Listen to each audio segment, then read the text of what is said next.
Witness mic check for the reporter. 1, 2, 3, 4. Witness mic check. 1, 2, 3, 4.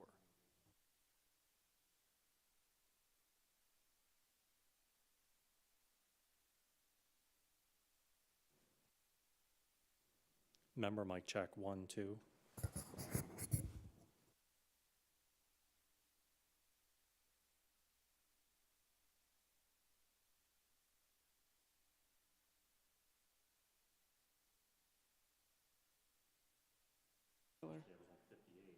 Testing, testing. Are your headphones on yet? Sorry. Test, test, 1, 2. All done? Testing, 1, 2. Audio check for the reporter. A, B, C. Test, 1, 2, 3. Keep going. Test, test, test.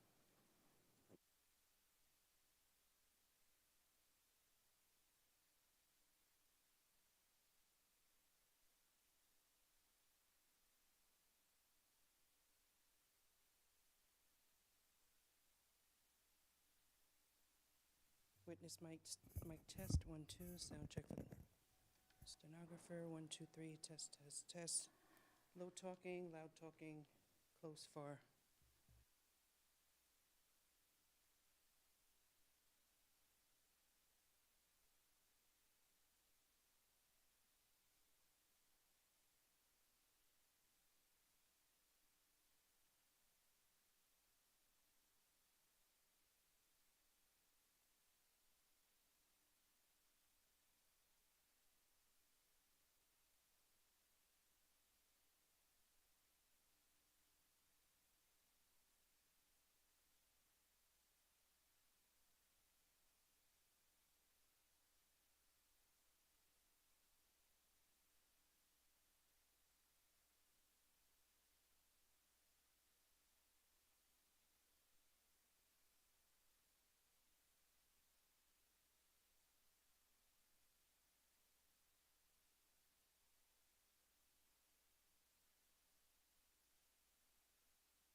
Witness mic check for the stenographer. Witness mic check. 1, 2, 3, 4.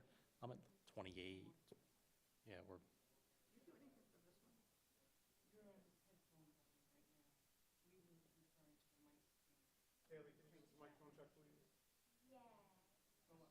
And mic check. 1, 2, 3, 4, 5, 6, 7, 8, 9, 10. This is a microphone check for C-SPAN transmission. 1, 2.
Member mic check, 1, 2, audio check for the reporter, testing, testing, testing, testing volume.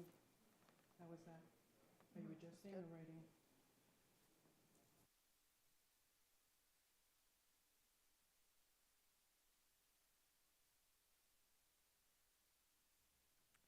Mic check. 1, 2, 3, 4, 5, 6, 7, 8, 9, 10. This is a microphone check for C-SPAN transmission.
Well,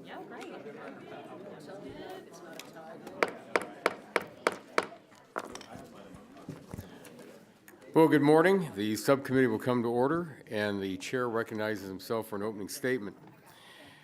Good morning and welcome back before the subcommittee. Assistant Secretary Davidson, the National Telecommunications and Information Administration has been very busy since the last time you appeared for us in May.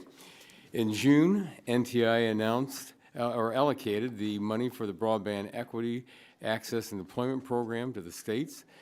This amounts to $42.45 billion. Since then, states have submitted their 5-year action plans and initial proposals. The infrastructure law placed strict requirements on NTIA, such as ensuring that this funding achieves universal connectivity and prohibiting rate regulation. However, I am concerned that buried in some of these state plans are calls for more federal funding, attempts to stray from the technology-neutral principles required by the law, and blatant efforts by states to engage in rate regulation of broadband service. Thankfully, NTIA has so far rejected some of those attempts, including from my home state of Ohio, that would have overbuilt existing networks and prevented wireless options from being used to bring broadband to rural America. But I remain concerned that NTIA may allow states to push the boundaries of what conditions they can impose on broadband providers who receive BEAD dollars. Attempts to regulate rates and impose net neutrality requirements, union mandates, and other liberal wish list items will ultimately fail the American people by increasing costs and leaving them on the wrong end of the digital divide. The requirements will undermine the effectiveness of the BEAD program. Mr. Davidson, it is your responsibility to administer this program to the letter of the law, following the intent of the law, and to reject state plans that stray from these goals. NTI has also adopted a conditional problematic waiver of the letter of credit requirements that would have made it difficult for smaller rural providers to participate in BEAD. The success of this program depends on a wide range of large and small providers serving the communities in which they operate. I appreciate NTI giving more providers flexibility without sacrificing accountability so that taxpayer dollars are not wasted. I look forward to working with you to ensure accountability in the BEAD program. With the billions of dollars available for broadband deployment being managed by a variety of federal agencies, interagency coordination and removing barriers to deployment is going to be key to make sure that this money is not wasted. One promising development is NTIA's leadership on removing permitting barriers to broadband deployment on federal lands. This subcommittee has led the charge on reforming the broadband permitting process across the United States, and I'm pleased to see NTIA taking action on many items laid out by legislation advanced through our committee earlier this year. These reforms will lead to more efficient and timely deployments. By working with federal agencies to streamline their processes and prioritize broadband permitting applications, our providers will be able to focus on deployment instead of navigating a maze of red tape. Finally, I want to acknowledge the National Spectrum Strategy and Presidential Memorandum released last month by the administration. Although this is a good first step, we must be aggressive in identifying a spectrum pipeline to maintain U.S. wireless leadership. We share your goal of restoring the regular order process for managing spectrum, including NTIA's role leading this effort for the executive branch. However, we expect that you and other agencies will be responsive to our requests in a timely manner, which has not been the case recently on certain spectrum matters pending before this administration. Again, Mr. Davidson, thank you very much for appearing before us today, and I look forward to the discussion that we will have. And at this time, I will now yield to the ranking member of the subcommittee, the gentlelady from the 7th District of California, for 5 minutes for an opening statement. Thank you very much, Mr. Chairman, and welcome. Since Administrator Davidson last appeared before the subcommittee, there have been several developments that elevate the already crucial role of the NTIA. From BEAD deployment and spectrum governance to AI and cybersecurity, NTI has an opportunity to make a lasting down payment on American innovation. As we move forward, it's important to contextualize NTI's role in these important policy discussions, specifically that NTIA is responsible by law for advising the President on telecommunications and information policy issues. Acknowledging this role has never been more important. Today, technological developments can no longer be neatly sorted. They have cross-cutting impacts that affect multiple industries simultaneously. And by extension, they create equities for multiple federal agencies. In this increasingly interconnected world, it's imperative that the federal government speak with one voice. NTI is the right agency to deliver that message. Thankfully, this subcommittee has been active in providing the agency with new tools while continuing our vital oversight role. Back in July, this subcommittee marked up the NTI Reauthorization Act. Congress has not reauthorized the NTIA since 1992, and I believe the bill Chairman Lada and I have drafted is needed. With the bipartisan NTIA Reauthorization Act, we provide new tools and authority to ensure the agency can fulfill its mission.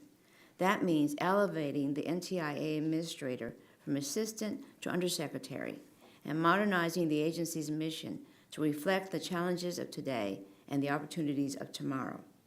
I'm also glad that includes my Spectrum Coexistence Act. This language would require NTIA to conduct a review of federal receiver technology to support more intensive use of spectrum. The FCC exploring receiver performance for commercial equipment, and it's important that we do the same for federal tech. The bill also includes the SMART Act Congressman Guthrie and I introduced to develop an incumbent informing capability. This would allow federal users to share spectrum with commercial users by telling them when and where they're operating in real time. But the bill also encourages the development of AI for spectrum management, increases NITA's role in cybersecurity, and supports public safety communications. I'll continue to work with Chairman Lada to see that it receives a vote on the floor as soon as possible. I'm also looking forward to discussing the National Spectrum Strategy and Presidential Memorandum on Spectrum with you. The National Strategy represents months of interagency consultation and is a crucial step toward a robust spectrum pipeline. While the previous administration failed to develop a national strategy, I'm eager to work with NTIA to make up for lost time. The processes outlined in the strategy and memoranda will accomplish two foundational goals: ensure federal agencies have the tools they need for the missions while providing the commercial spectrum we need to continue innovating. Taken together, these documents outline a clear roadmap for reasserting U.S. leadership in telecommunications. NTIA is also in the process of implementing the funding I helped secure in the CHIPS and Science Act to support the development of the Open RAN market.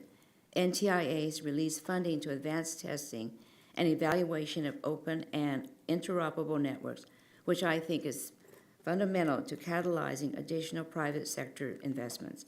And of course, we need to take this opportunity to hear more about the status of BEAD implementation. This bipartisan program represents the single most valuable tool we have to close the digital divide, and all our constituents will benefit from its success. I want to thank Administrator Davidson again for appearing before us and yield back the balance of my time. Well, thank you very much. The gentlelady yields back the balance of her time. The chair now recognizes the chair of the full committee, the gentlelady from Washington, for 5 minutes. Thank you, Chairman Latta. Good morning to my colleagues. Good morning to Mr. Davidson. Appreciate you being here. We have much to discuss. The National Telecommunications and Information Administration, NTIA, is responsible for managing federal spectrum use and awarding funds to deploy broadband. In addition, the agency recently has been engaged in policy developments around artificial intelligence and advancing the open radio access network marketplace. As our technology advances, NTIA's role needs to evolve to keep up. NTIA was last authorized in 1993, and reauthorizing the agency is overdue. That is why this committee passed the bipartisan NTIA Reauthorization Act, which we hope will become law soon. In the meantime, we continue our oversight efforts to ensure that NTIA is fulfilling its mission. Another shared priority is making spectrum available for commercial use, which is essential to maintain American leadership in next-generation wireless technology. Last month, NTIA released its National Spectrum Strategy. This strategy identified spectrum bands to be studied to determine what would be made available for commercial use. It also highlighted workforce shortage issues in spectrum engineering, and most importantly, reaffirmed NTIA's role as the manager of federal government spectrum. One of the spectrum bands highlighted for study in the strategy stands out from the others, the lower 3 gigahertz band. This will be the second time in 2 years that the federal government will study this band. This time, however, the study will be led by NTIA, the expert agency on spectrum for the executive branch. Unfortunately, and despite numerous requests, we've yet to receive the first feasibility study and a briefing on the results of that study from the administration. I will again echo that the administration needs to provide us with that information immediately, and I expect a full briefing once NTIA completes its new study on the results as well. For America to continue its wireless leadership, we must make sure that spectrum resources are used efficiently as possible, and that we continue to make spectrum available for commercial use in a way that best serves the American people. Additionally, NTIA is responsible for administering the Public Wireless Supply Chain Innovation Fund, which seeks to advance the development and adoption of open and interoperable radio access networks, known as ORAN. The purpose of this program was to inject funding into an industry working to diversify the telecom network supply chain and provide secure and affordable alternatives to equipment produced by Huawei and ZTE. Unfortunately, since the program was launched in April, the NTIA has only awarded $18 million out of the $1.5 billion appropriated to the program for projects that I'm concerned will not achieve the goals set by Congress.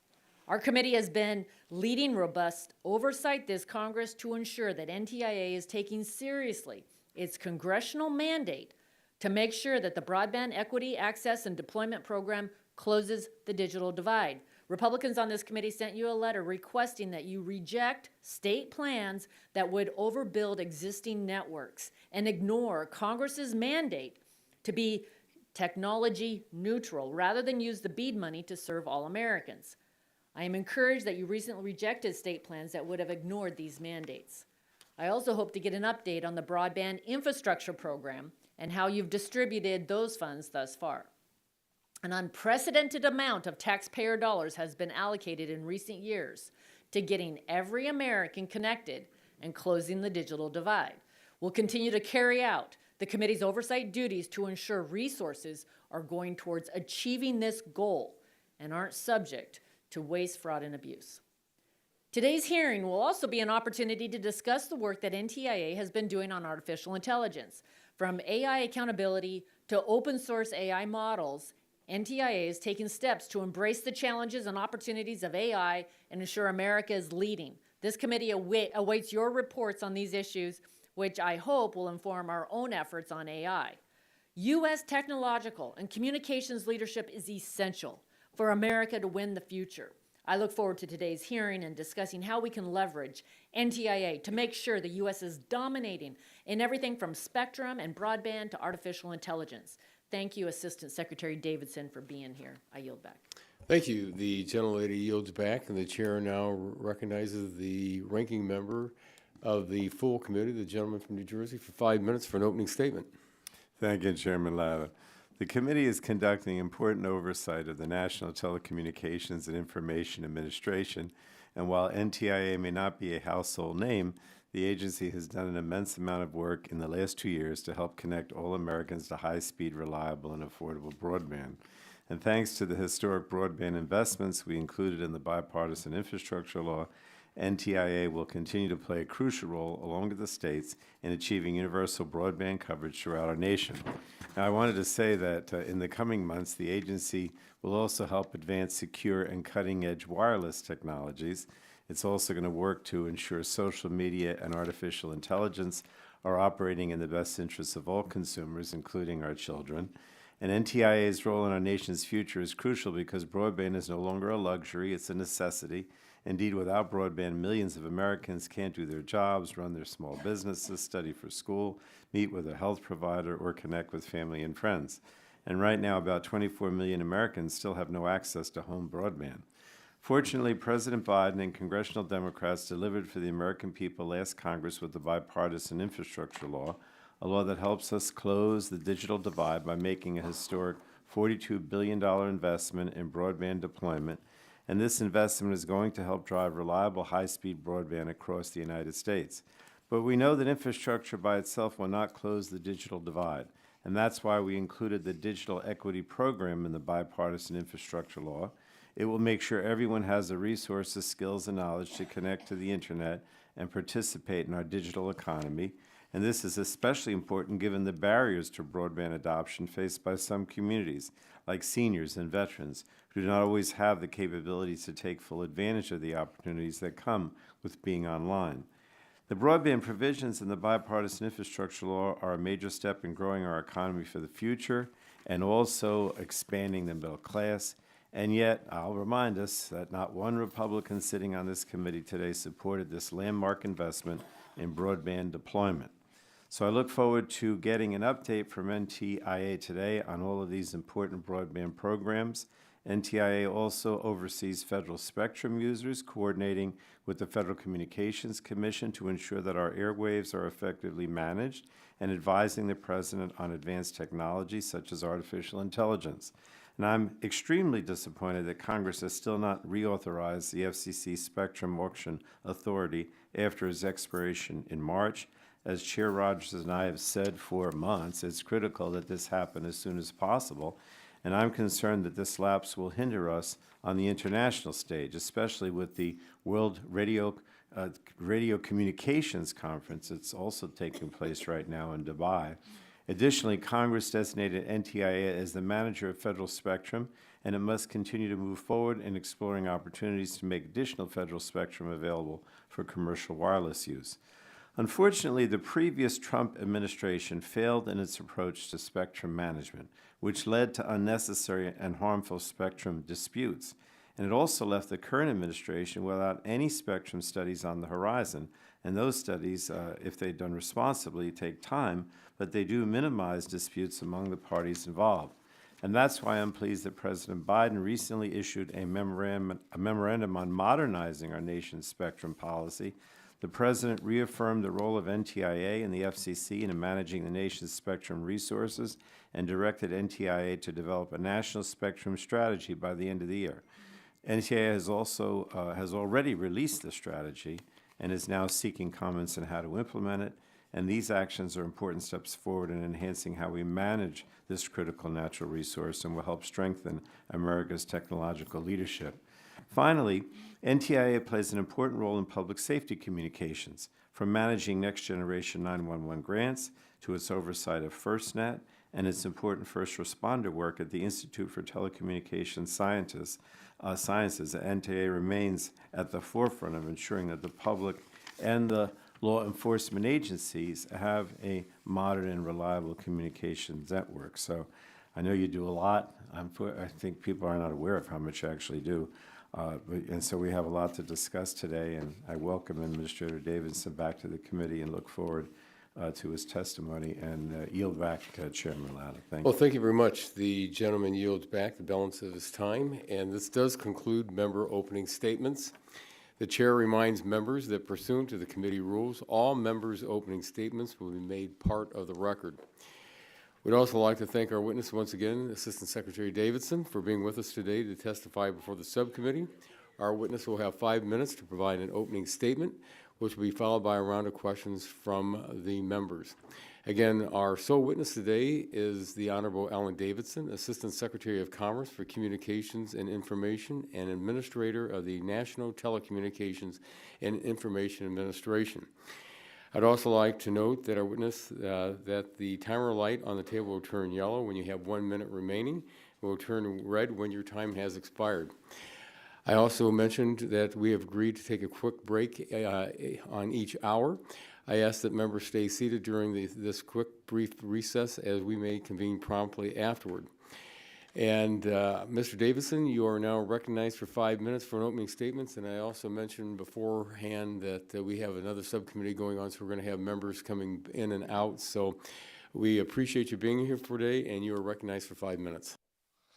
Well, thank you, and good morning, Chair Latta, Chair Rogers, who was here earlier, Ranking Member Matsui, Ranking Member Pallone, and members of the subcommittee. I really appreciate the opportunity to speak with you this morning, and also really appreciate this subcommittee's leadership on so many of the issues that we're going to be discussing today. Since my last appearance here in May, NTIA has made, in fact, considerable progress on many of the bipartisan initiatives that Congress has given to us. Today, I will focus on 3 of them. First, our efforts to connect everyone in America to affordable, reliable, high-speed internet service. Second, maintaining American leadership in spectrum and wireless innovation.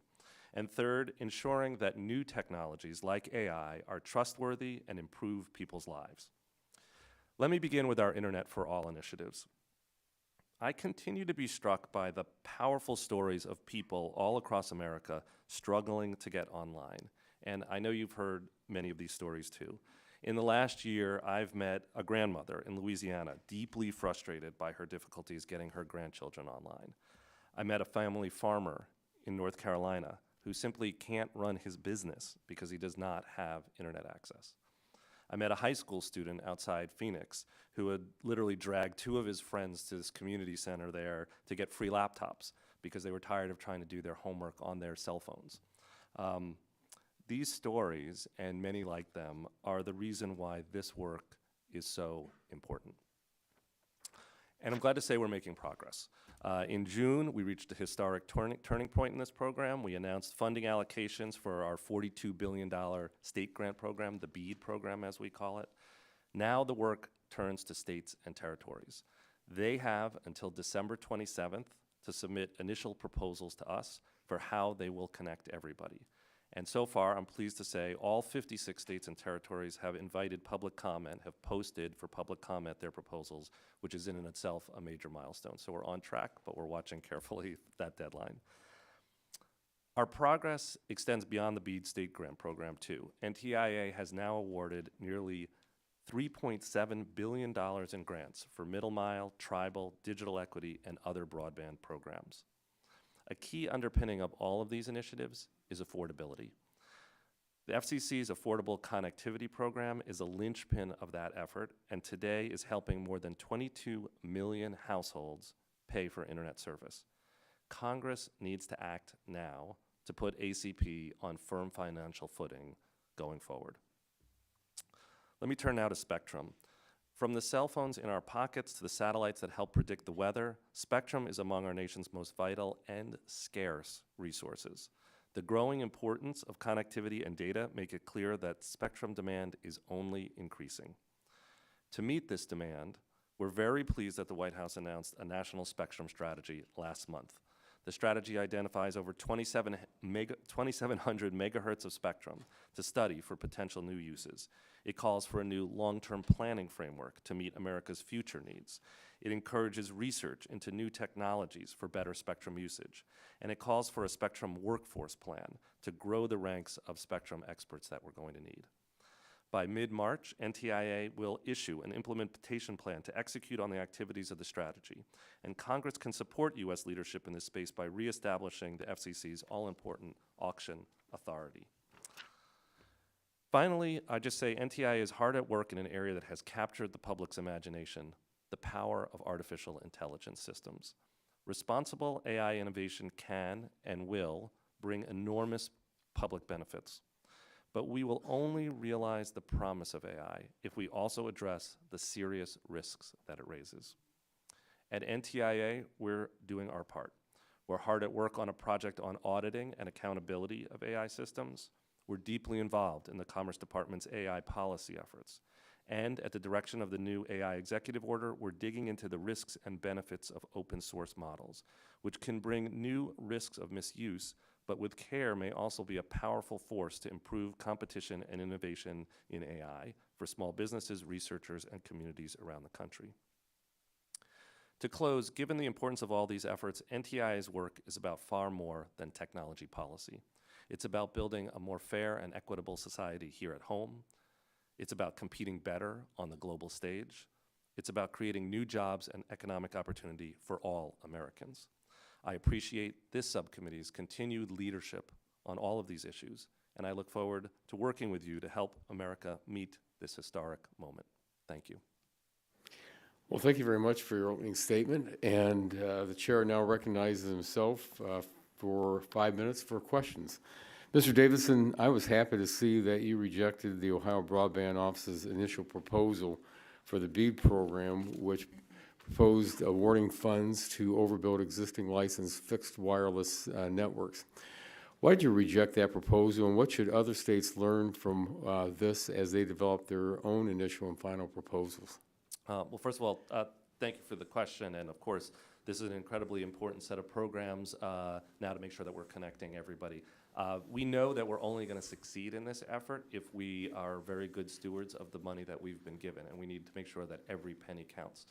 Congress has been quite clear with us about how to approach that, and has been very clear that that states, as they go and implement these programs, need to ensure that they are first serving the unserved and underserved, and then there are other purposes for which they could use the money. So we are laser focused on that. We're making sure that states understand that, and that's going to be our focus going forward. Well, thank you. Some state broadband offices are saying that the aggressive one-year timeline for submitting final proposals put the effectiveness of the BEAD program in jeopardy. Funding from several pre-existing programs, including the Department of Treasury's Capital Projects Fund, state broadband programs, and even the Federal Communication Commission's Rural Digital Opportunity Fund, have not been spent. Without time to see where these programs are deploying broadband, states seek risk overbuilding and wasting federal funds. The one-year timeline is not a statutory requirement, and you have the authority to waive this deadline as necessary. Will you commit to being flexible with states in order to guarantee this money is spent as efficiently and effectively as possible, and not overbuilding other programs that are still distributing money? It's a really important question, because we are, as we go to implement these programs, working hard to make sure that we are also moving as quickly as we can, because we know that every delay and every week or month that we wait is another week or month that American communities are not getting the broadband that they need. So we are trying to find the right balance here by making sure that we're acting prudently, but also moving quickly, which we have heard from a lot of people that they are looking for. In this particular case, I would say we have put a one-year shot clock on states because we want them to move quickly. We want them, and we do think that they have the ability to meet that one-year deadline. We'll be watching to see how they do, but to your point, I think we are also confident that they can meet that deadline and also do it without without overbuilding, without duplicating existing projects, because we now have much better data, and including the broadband build-out map that the FCC maintains, that shows states where funding already exists. So we're confident we can move out. We think they can meet that one-year deadline. We'll be watching to make sure they can, but we want them to move out quickly. Well, thank you. The FCC released the version 3 of the broadband data maps on November the 17th, and the new maps reduced the number of unserved locations from that 8.3 million down to 7.1 million. What are the recent changes have affected your state allocations? We haven't gone back and looked. It was a moment in time where we were required to make those allocations, and we did so. It is not surprising. It should not surprise anybody. We're hoping that number will keep going down. As RDOF funding comes on board, as some of the other projects, some of our own projects are starting to be built out, that number is going to tick down. Of course, the whole idea is to get it to zero. So we're not at all surprised that the number has gone down. We've made the allocations to states. They've got their number. And I'm not sure it would have changed much, across the states anyway. Okay, thank you. Well, with my last minute, what is NTIA doing to ensure that states have access to the skilled labor and necessary equipment, such as bucket trucks, to facilitate the BEAD build-out? And I know, as I've gone across Ohio, our two-year colleges, they're helping to train. But just to hear from folks out there that one of the problems they're going to be facing is they can't get a truck with a bucket maybe for 18 to 24 months. And so Have you all looked at those issues, especially on the labor side and also on the equipment side? I know this is an important issue for you, and we have actually started to look at some of those things. On the, we know that there, again, if states, we want states to be able to move out quickly, we want them to be able to think about where the challenges are going to come. We've asked them to focus on a number of areas, including the workforce challenges that you just mentioned, the opportunity we have to make sure that community colleges and others are training up a workforce to help build these networks, and also making sure that they're going to have, well, permitting is another issue, but also the equipment's going to be out there. On bucket trucks, I don't have a specific answer for you, but it's actually something that we'll now take under advisement and try and work on. Thank you. Well, thank you. My time has expired, and at this time, the chair recognizes the ranking member of the subcommittee, the gentlelady from California, for 5 minutes for questions. Thank you very much, Mr. Chairman.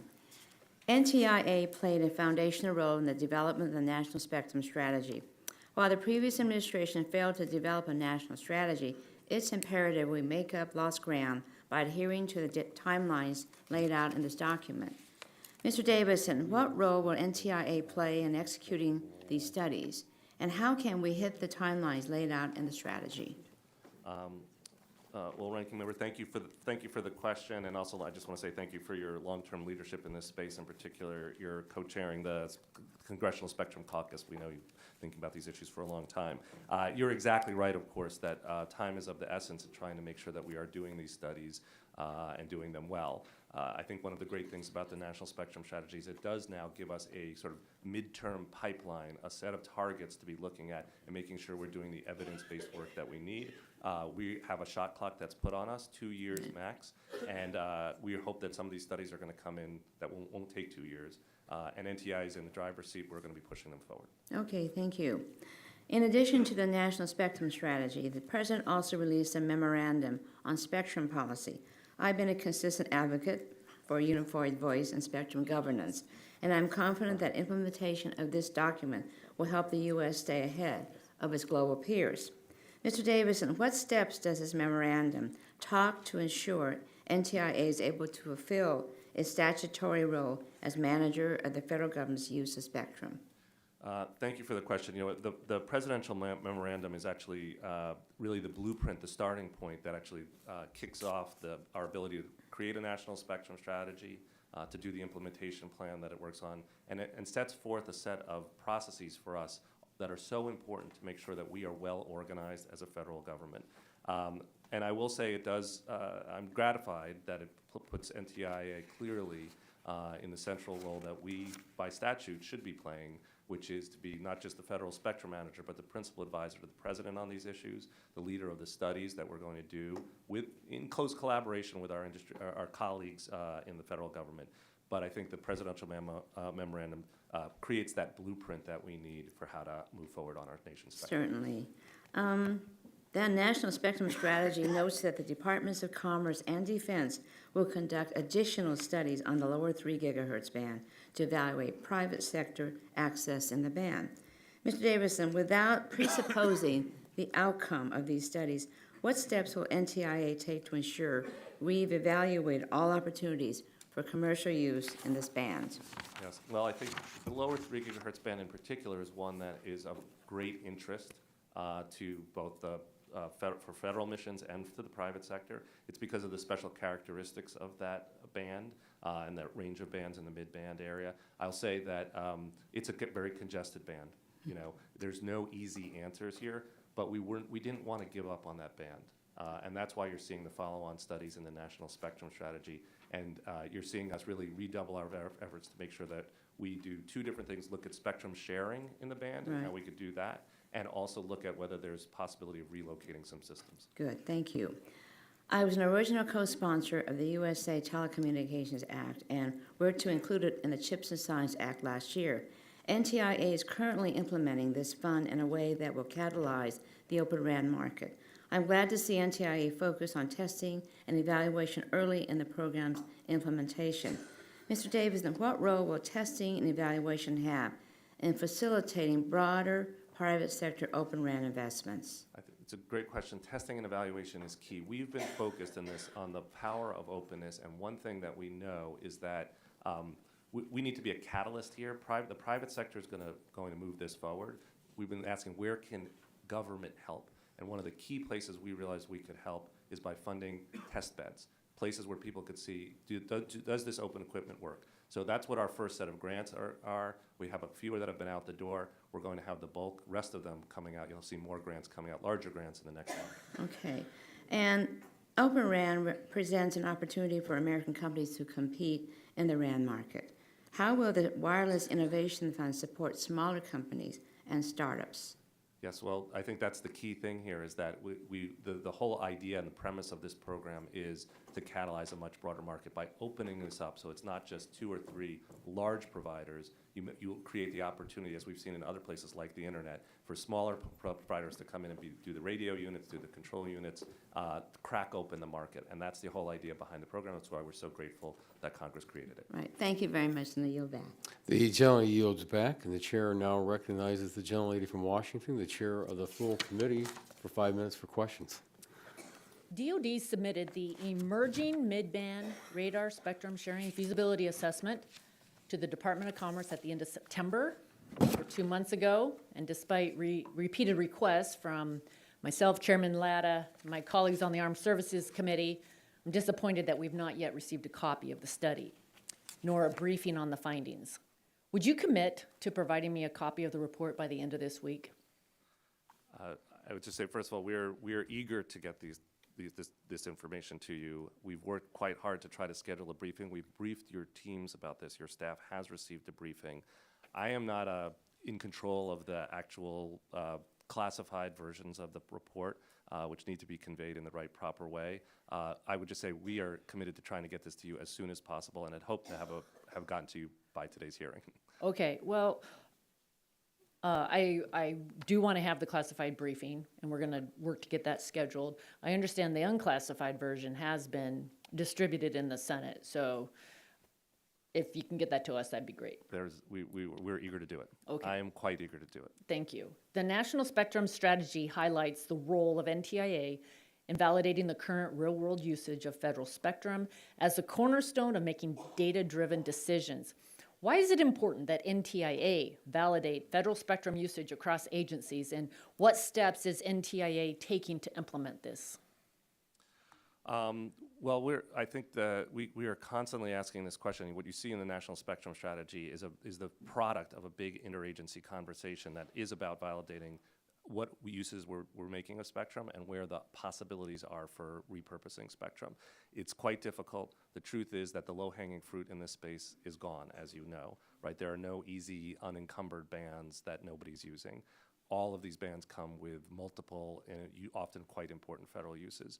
What I think you can see in the National Spectrum Strategy is our target list now, looking out a few years. Where do we think, and where does this interagency process now think we can actually make some progress? And I'm excited. It took a ton of work, I will say, to get everybody to agree to this set of bands. We've got it now, and we're going to move out on it. Thank you. The National Spectrum Strategy tees up a lot of studies on bands that have been under discussion for years. However, the strategy is unclear who is responsible for completing the studies. Will NTIA be the agency carrying out the studies? Yeah, I think we are. I'm sorry, I shouldn't. Okay. I shouldn't. Okay, that's good. The whole idea is that we are taking responsibility for making sure that these studies get done. We will work with our agency partners in doing so, co-lead some of these studies, but that is the idea. And we're glad to have that assignment, that homework assignment, and you'll see in the next 3 months an implementation plan that lays out exactly how we're going to do it for each of those bands. Do you think that will include standardized terms and methodologies? Yes, that is a huge part of what we hope to do. We expect to do, and it's a pillar of the strategy itself, is making sure that we have clear understanding of how we do these studies with other agencies. Thank you. And separately, in 2020, Congress passed the Consolidated Appropriations Act, which created 3 grant programs at NTIA, including $300 million in the Broadband Infrastructure Program, $1 billion for the Tribal Broadband Connectivity Program, and $285 million for the Connecting Minority Communities Pilot Program. How are you measuring the effectiveness of each of these programs? It's a terrific question, actually, and they're very important programs that are adjuncts to, our state grant program gets a lot of the love and attention, but these other programs are incredibly important and are actually ones that we're already implementing now. So even as we work towards that longer-term state grant program. Each of them have all of the money for each of those programs has now been given out, has been granted. We're in the process of working with grantees to actually implement them and then actually measure, as you say, all importantly measure how well they do. I'll just note quickly, they have different goals. So like something like the broadband infrastructure program, the BIP program, we're doing groundbreakings right now. There's actual networks being built. That will be about access. That will be about how many communities, homes that we actually get served. Something like the Connecting Minority Communities program or the Tribal Broadband program have broader goals too, about digital equity, about making sure that we've got good adoption. So it's not just about making sure there's wires going past people's houses. It's also about making sure that communities know how to get online and thrive online. So the different goals for different programs, but we've got evaluation and data collection for all of it. Would you speak to me about how you measure digital equity? Right. Well, I think there it's really about adoption. So we're really looking at not just, again, is there a connection going past somebody's house, but are people actually online and using the internet? So that's a real difference. It's subtle, but it's actually quite a bit difference in terms of the data that we collect and the way we measure success. So in a digital equity program, we're really looking at adoption, not just access. Okay. Thank you for being here. Okay, thank you. I yield back.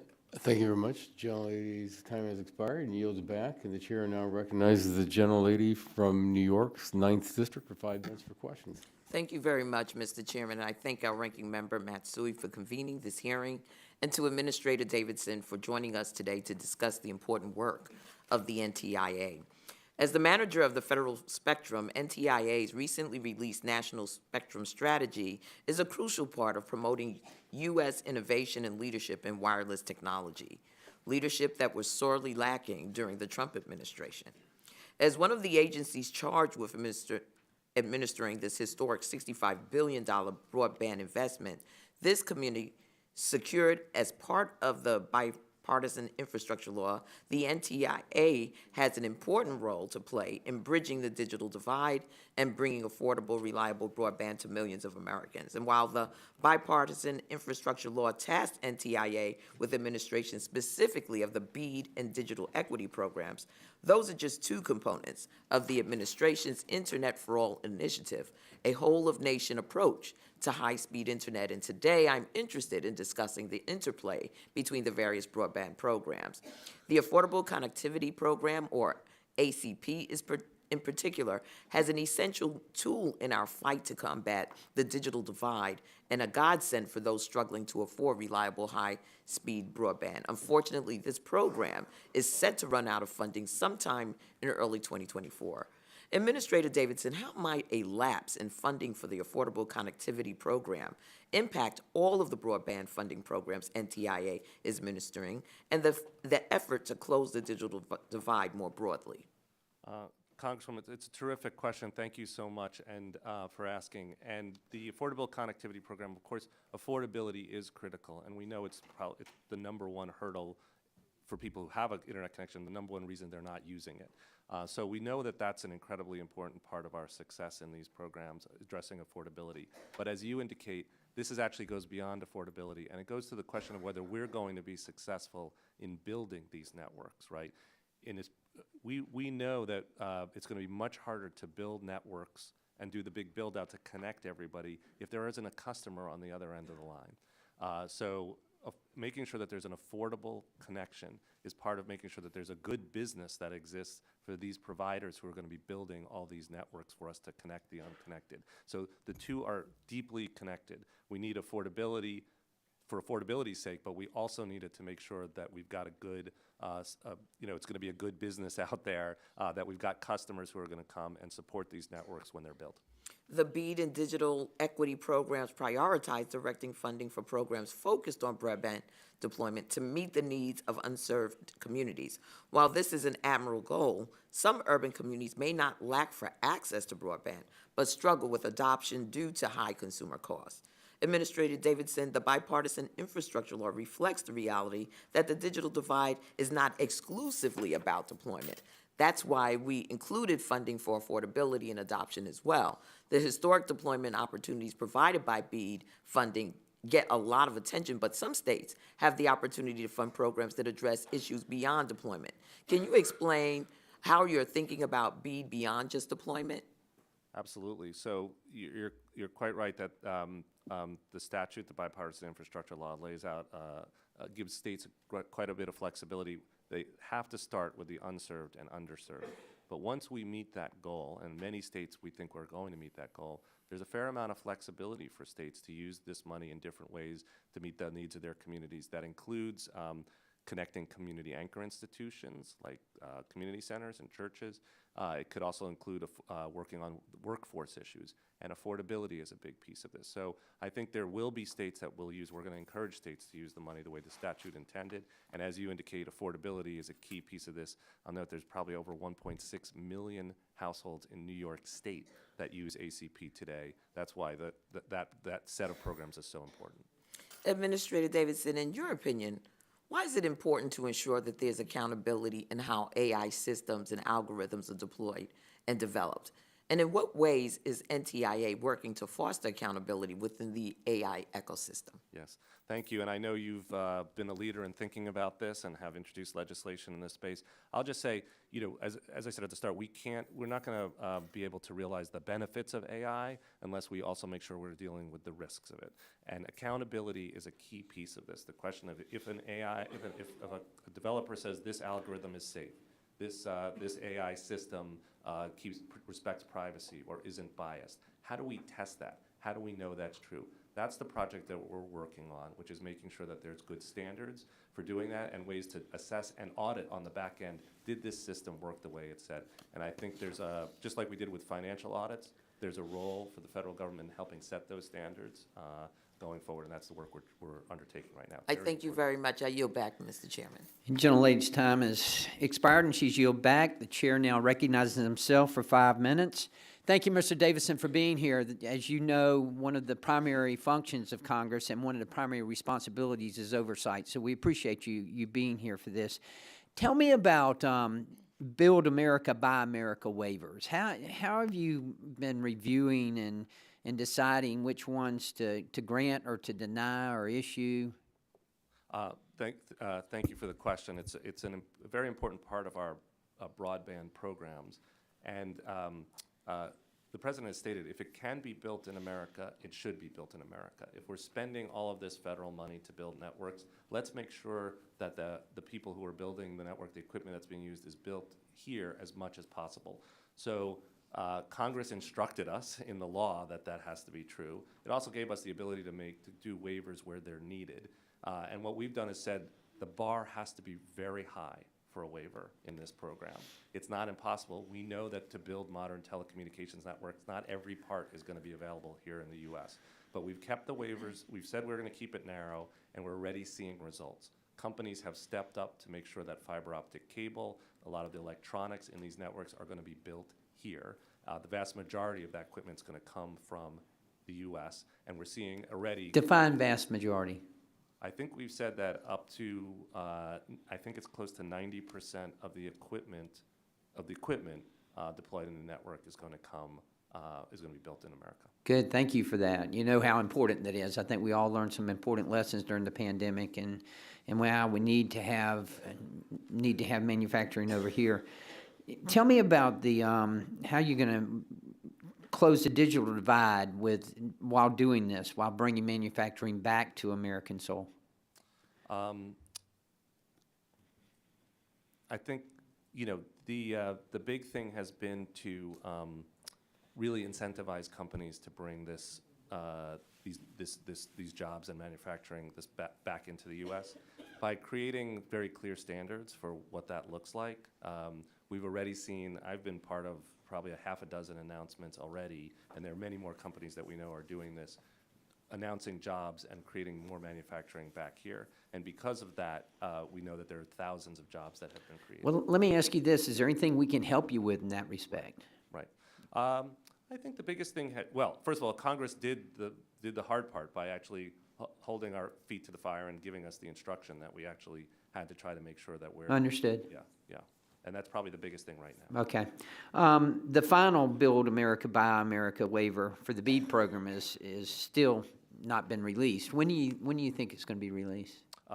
It is, well, so it's gone out for public comment. We earlier this fall. We received a fair number of comments about it, which is, as to be expected. We're working through those comments now. I would say it's weeks, not months. Okay.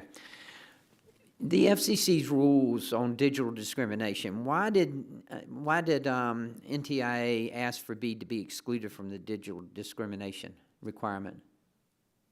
Well, I think our view has been that we've always started by wanting to make this program work as efficiently and smoothly as possible, try and create as few burdens for providers as possible when they come in. We know that the digital discrimination proceeding at the FCC has moved forward. They have a final rule out there.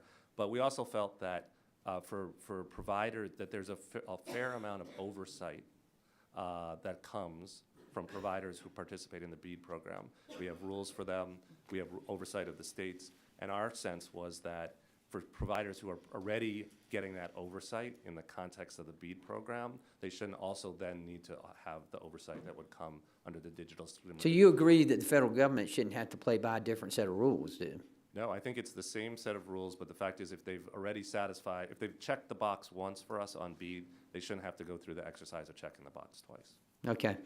All right. Let's talk real quickly about the national spectrum strategy. And it calls for a national test bed for dynamic spectrum sharing that's to be stood up in, I think, 12, 18 months?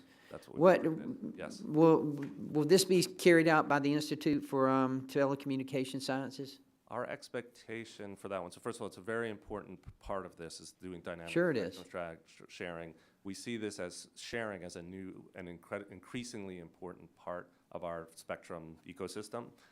We have, as you said, put out a target of creating a dynamic spectrum sharing pilot here, like a real capability that exists in the world for this next generation of spectrum sharing. It won't just be done by NTIA.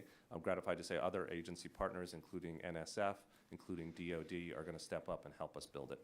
Okay. My time's expired. Thank you again for being here. We appreciate it very much. The chair now recognizes Representative Soto from Florida for 5 minutes. Thank you, Chairman, and welcome NTI Administrator Davidson. We have a big job ahead of us over the next few years, and I appreciate you being here today. When we look at whether it was funds from the American Rescue Plan or from the infrastructure law, $65 billion for nationwide broadband investment, including the $42 billion for the Broadband Equity Access and Deployment Program. I'm excited. Florida's got $1.7 million coming our way, and we've seen already areas in our district like Bull Creek, Deer Park, Cannonsville. These are areas that are predominantly ranch lands and citrus lands finally getting access to high-speed internet. And I know there's a deadline coming up at December 27th.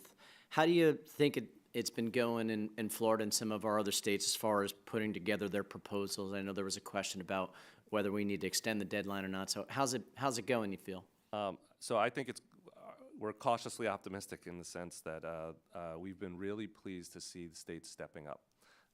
Every state, as I said, and territory has put out a plan for public comment. That, I'll be honest, was a concern. We've required states to put out their plans 30 days ahead of time so the public can see them. Every state is out now and with time to turn it around and meet that December 27th target. So we fully expect that every state and territory is going to meet that deadline, and we're excited to see the plans as they come in. Well, happy to hear it. I'm glad our state is also on time in doing that. You know, in your testimony, you mentioned that as we're expanding broadband, it's going to also help us expand jobs and manufacturing.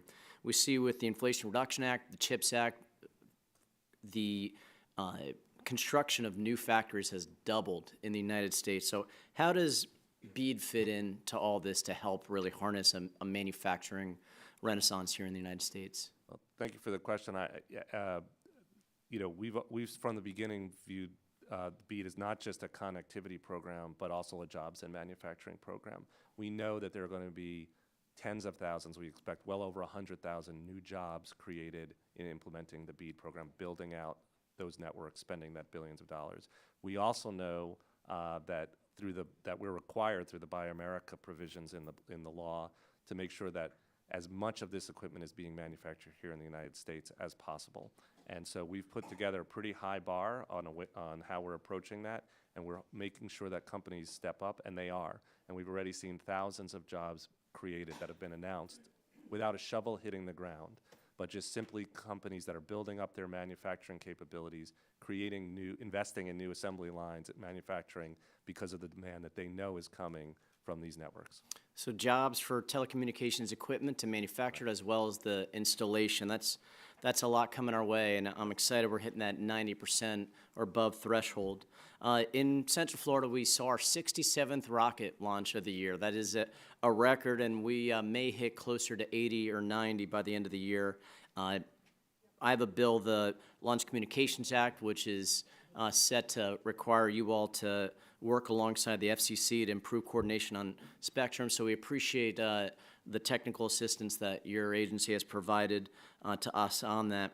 Those rockets are sending up Starlink satellites, as you may know, and even with the build-out, we have some isolated areas in our district where a rancher family that may not have a near neighbor than a couple miles away. So as you're looking at evaluating criteria for NTIA and evaluating these new technologies, what are some of the things you're looking at, as well as the potential of technologies other than fiber participating in the program, like satellite?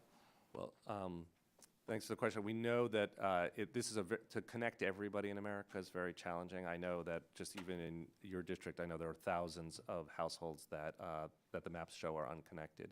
And we know that to do that, we're going to make sure that need to give states every tool in the toolkit that's possible. We want everybody to have the best connection that they can, but we also need to make sure we're connecting everybody.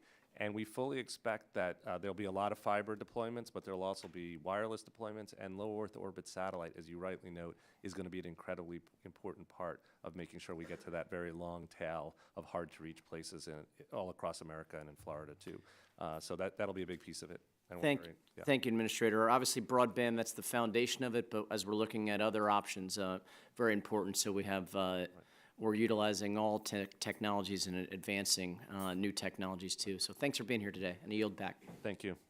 Gentlemen yields. We're now going to take a very short recess. I ask that members remain seated so we can reconvene very shortly.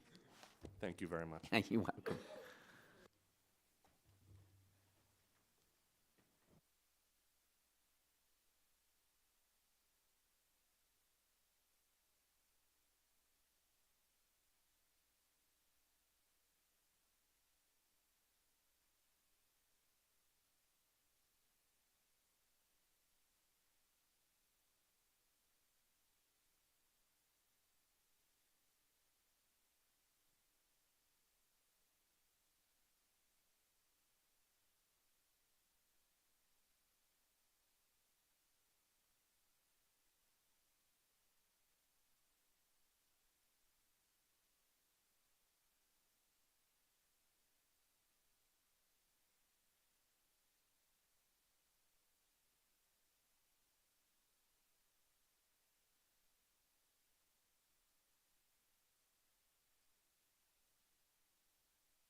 Okay, folks.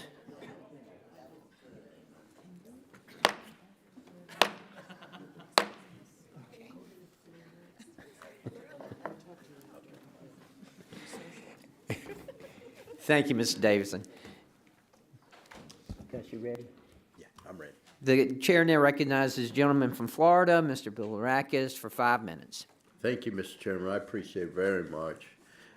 As you know, states are in the process of submitting their draft initial proposals to your agency for review and approval before beginning to run their state BEAD programs. One requirement, NTIA injected was a requirement for state plans to address middle-class affordability. Given Secretary Raimondo's promise at a Senate hearing to not regulate rates in BEAD and the IIJA's clear prohibition on rate regulation, will you commit to not approve plans that will either directly or indirectly regulate rates? Mr. Davidson, that's a question for you. Thank you. Great.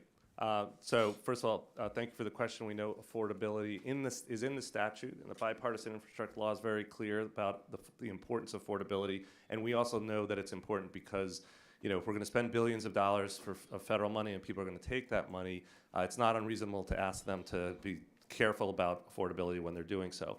At the same time, we've been very clear, the statute is clear that there should be no rate regulation by NTIA, by the federal government, and we are not engaging in rate regulation. Thank you. Again, for you, you're the only one presenting. There's clearly a spectrum crunch. Everyone wants more spectrum, of course. Right. This means we need to ensure that federal entities are using their spectrum resources as efficiently as possible, and I know you agree with that too. What tools should we consider to ensure federal agencies are efficient users of spectrum, please, sir? First of all, thank you for the question. As you indicate, spectrum is now it's an incredibly valuable and an incredibly scarce resource. So making sure that we're all using it carefully is extremely important.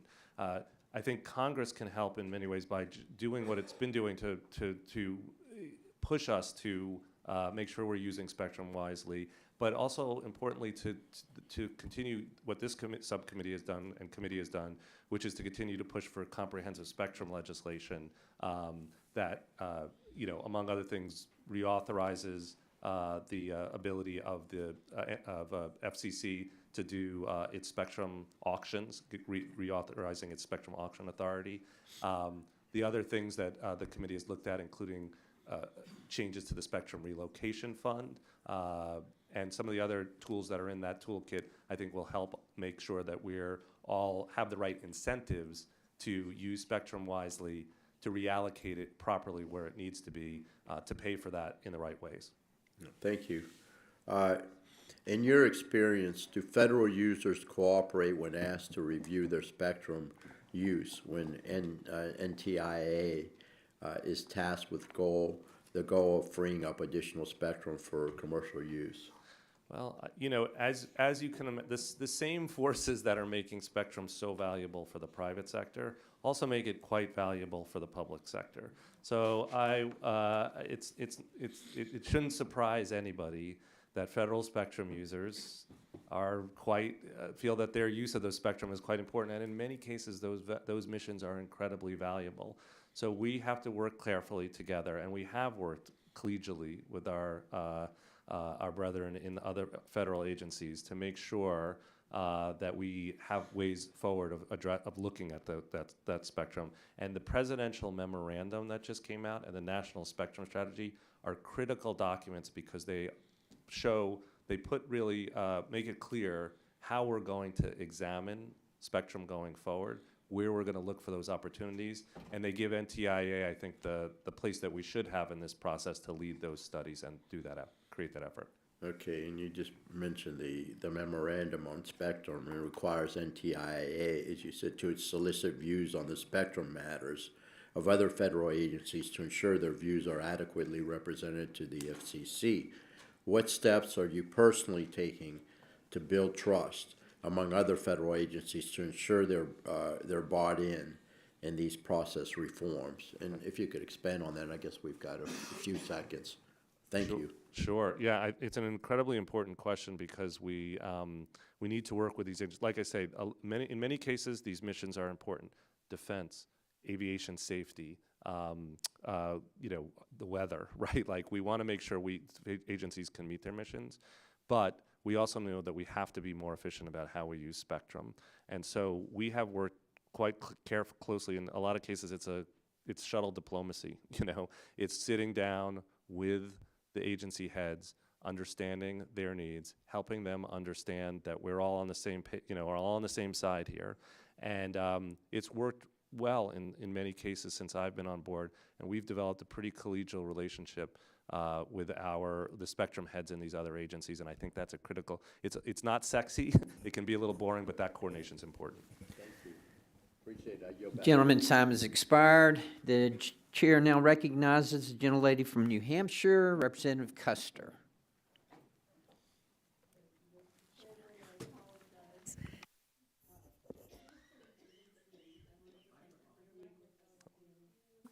Administrator Davidson, I want to thank you for being with us. It's clear NTIA has been busy since you were last before this committee a few months ago, and I want to commend you and your staff and agency for all this work. Starting with the announcement of state funding allocations for the BEAD program, New Hampshire alone will receive nearly $197 million to build out broadband infrastructure and make sure everyone can connect to the internet. This is a huge investment, real money where I come from, and we're going to need all hands on deck to build out these broadband networks. That's why I joined my colleagues, Representative Pfluger and Dingell, in a letter requesting that NTIA provide alternatives to the BEAD program's letter of credit requirement to allow for greater provider participation while still safeguarding taxpayer dollars. I appreciate the agency's responsiveness and the announcement of alternatives to ensure that small rural providers can participate in the BEAD program and serve the communities they know best. Just last week, NTIA issued a grant announcement for the Wireless Innovation Fund, made possible by the CHIPS and Science Act, which will support research and development to further secure our wireless networks. I was especially pleased to see nearly $2 million awarded to a company in my district in Nashua, New Hampshire, working to advance 5G technologies. Can you speak to the importance of the Wireless Innovation Fund and how this grant program will help to further our nation's 5G and wireless communication goals? Yes, thank you, and congratulations to it's a very competitive grant program, so I was excited to be able to make that award. I will say just generally, this Wireless Innovation Fund is so important for our future competitiveness. Right now, there are very few providers of wireless mobile network equipment, and it's a very concentrated market, and to be honest, some of the providers out there are not trusted network providers, so the Chinese network providers, Huawei and ZTE, when you take them off the table, they're really only a handful, 2 or 3. What we're trying to do is promote more openness and resilience in that supply chain by creating open networks, supporting open networks. And again, the way to do this is how can we act as a catalyst? This innovation fund allows the federal government to fund research, to fund test beds, to help companies create a more open ecosystem. And what we are expecting is that it will make it possible for smaller companies, a variety of companies, to play in different parts of this market, not just a few big companies. And we're excited about the progress we're making. Great, thank you so much. I'm the co-chair of the 5G and Beyond Caucus, and I'm excited about these innovations. However, we can't advance our nation's wireless and communications goals until we find ways to better manage our spectrum resources. NTIA has been tasked with the responsibility of establishing a national spectrum strategy which will help develop the future spectrum pipeline. But the final report isn't due until 2025, and we can't continue to wait while other countries take the lead and determine the future of various spectrum bands. Are there opportunities for NTIA to free up additional spectrum for future use while we wait for the national spectrum strategy to be completed? Right. Well, let me start by saying we completely agree. We need to be making sure we're meeting the needs of the private sector to continue to have this leadership role that we've had in wireless innovation. So feeding that spectrum pipeline and all the different kinds of spectrum usages that are needed, unlicensed and licensed, is of paramount importance. We need to have both sort of mid to long-term strategy and also a short-term strategy. And what you're seeing in the National Spectrum Strategy is our look ahead, multi-years. Where do we need to go? In the meantime, though, I would just also note that the chairwoman was here, chairwoman of the FCC was here last week. I think she noted that we actually do have some near-term targets. I think these are both incredibly important. So they are ready to proceed, for example, with the upper 12 gigahertz.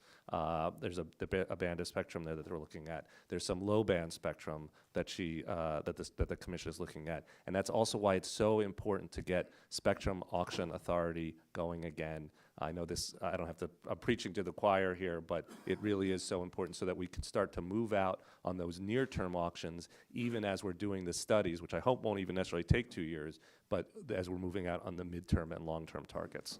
That's very helpful. I wanted to shift gears quickly and touch on NTIA's work on the Task Force on Kids Online Health and Safety. Addressing online safety is a top priority of mine, and I know parents across my district are concerned about the potential harms their children may encounter online. Administrator Davidson, how will this task force help protect children online, and when can we expect to see guidelines issued? We have very quickly, I'll just say, hugely important issue, as I think members of this committee know. We're delighted to be co-chairing this task force. We have a homework assignment to get that work done by next summer, and we're going to be looking at things that aren't just about putting the onus on parents. We need to go beyond. It can't just be to saying to family members, caregivers, you're in charge of this. We need to do more to make companies accountable as well. Great. My time is up, and I yield back. The gentlelady's time has expired, and the chair now recognizes the gentleman from Michigan's 5th District for 5 minutes for questions. Thank you, Mr. Chairman, and thank you, Administrator Davidson, for being here today. When the FCC appeared before the subcommittee last week, I asked if the commission would be able to meet the Spectrum Pipeline Act of 2015 statutory requirement to identify 30 megahertz of spectrum below 3 gigahertz for auction by summer of 2024. Chair Rosenworcel's response was quite troubling. She stated that she could not, as NTIA had not completed its statutory obligation of delivering a report by January of 2022. NTIA's 2023 annual report says that NTIA and other agencies are still studying this band. I understand these are complex and technical studies, Mr. Davidson, and that federal users have important missions that depend on access to spectrum. But the administration began studying this spectrum in 2017. We're approaching 7 years of study, and NTIA has already blown past the January 2022 statutory deadline by 2 years next month. So how many more years would you like to give this spectrum, and would another 7 years be enough? Well, Congressman, I appreciate the question. We take the assignment seriously. It's turned out to be a hard assignment, and that there's been hard and expensive assignment. Yeah, the big changes since the statute was passed in 2015. Well before I started in this role, there was a study that had been ongoing for some time.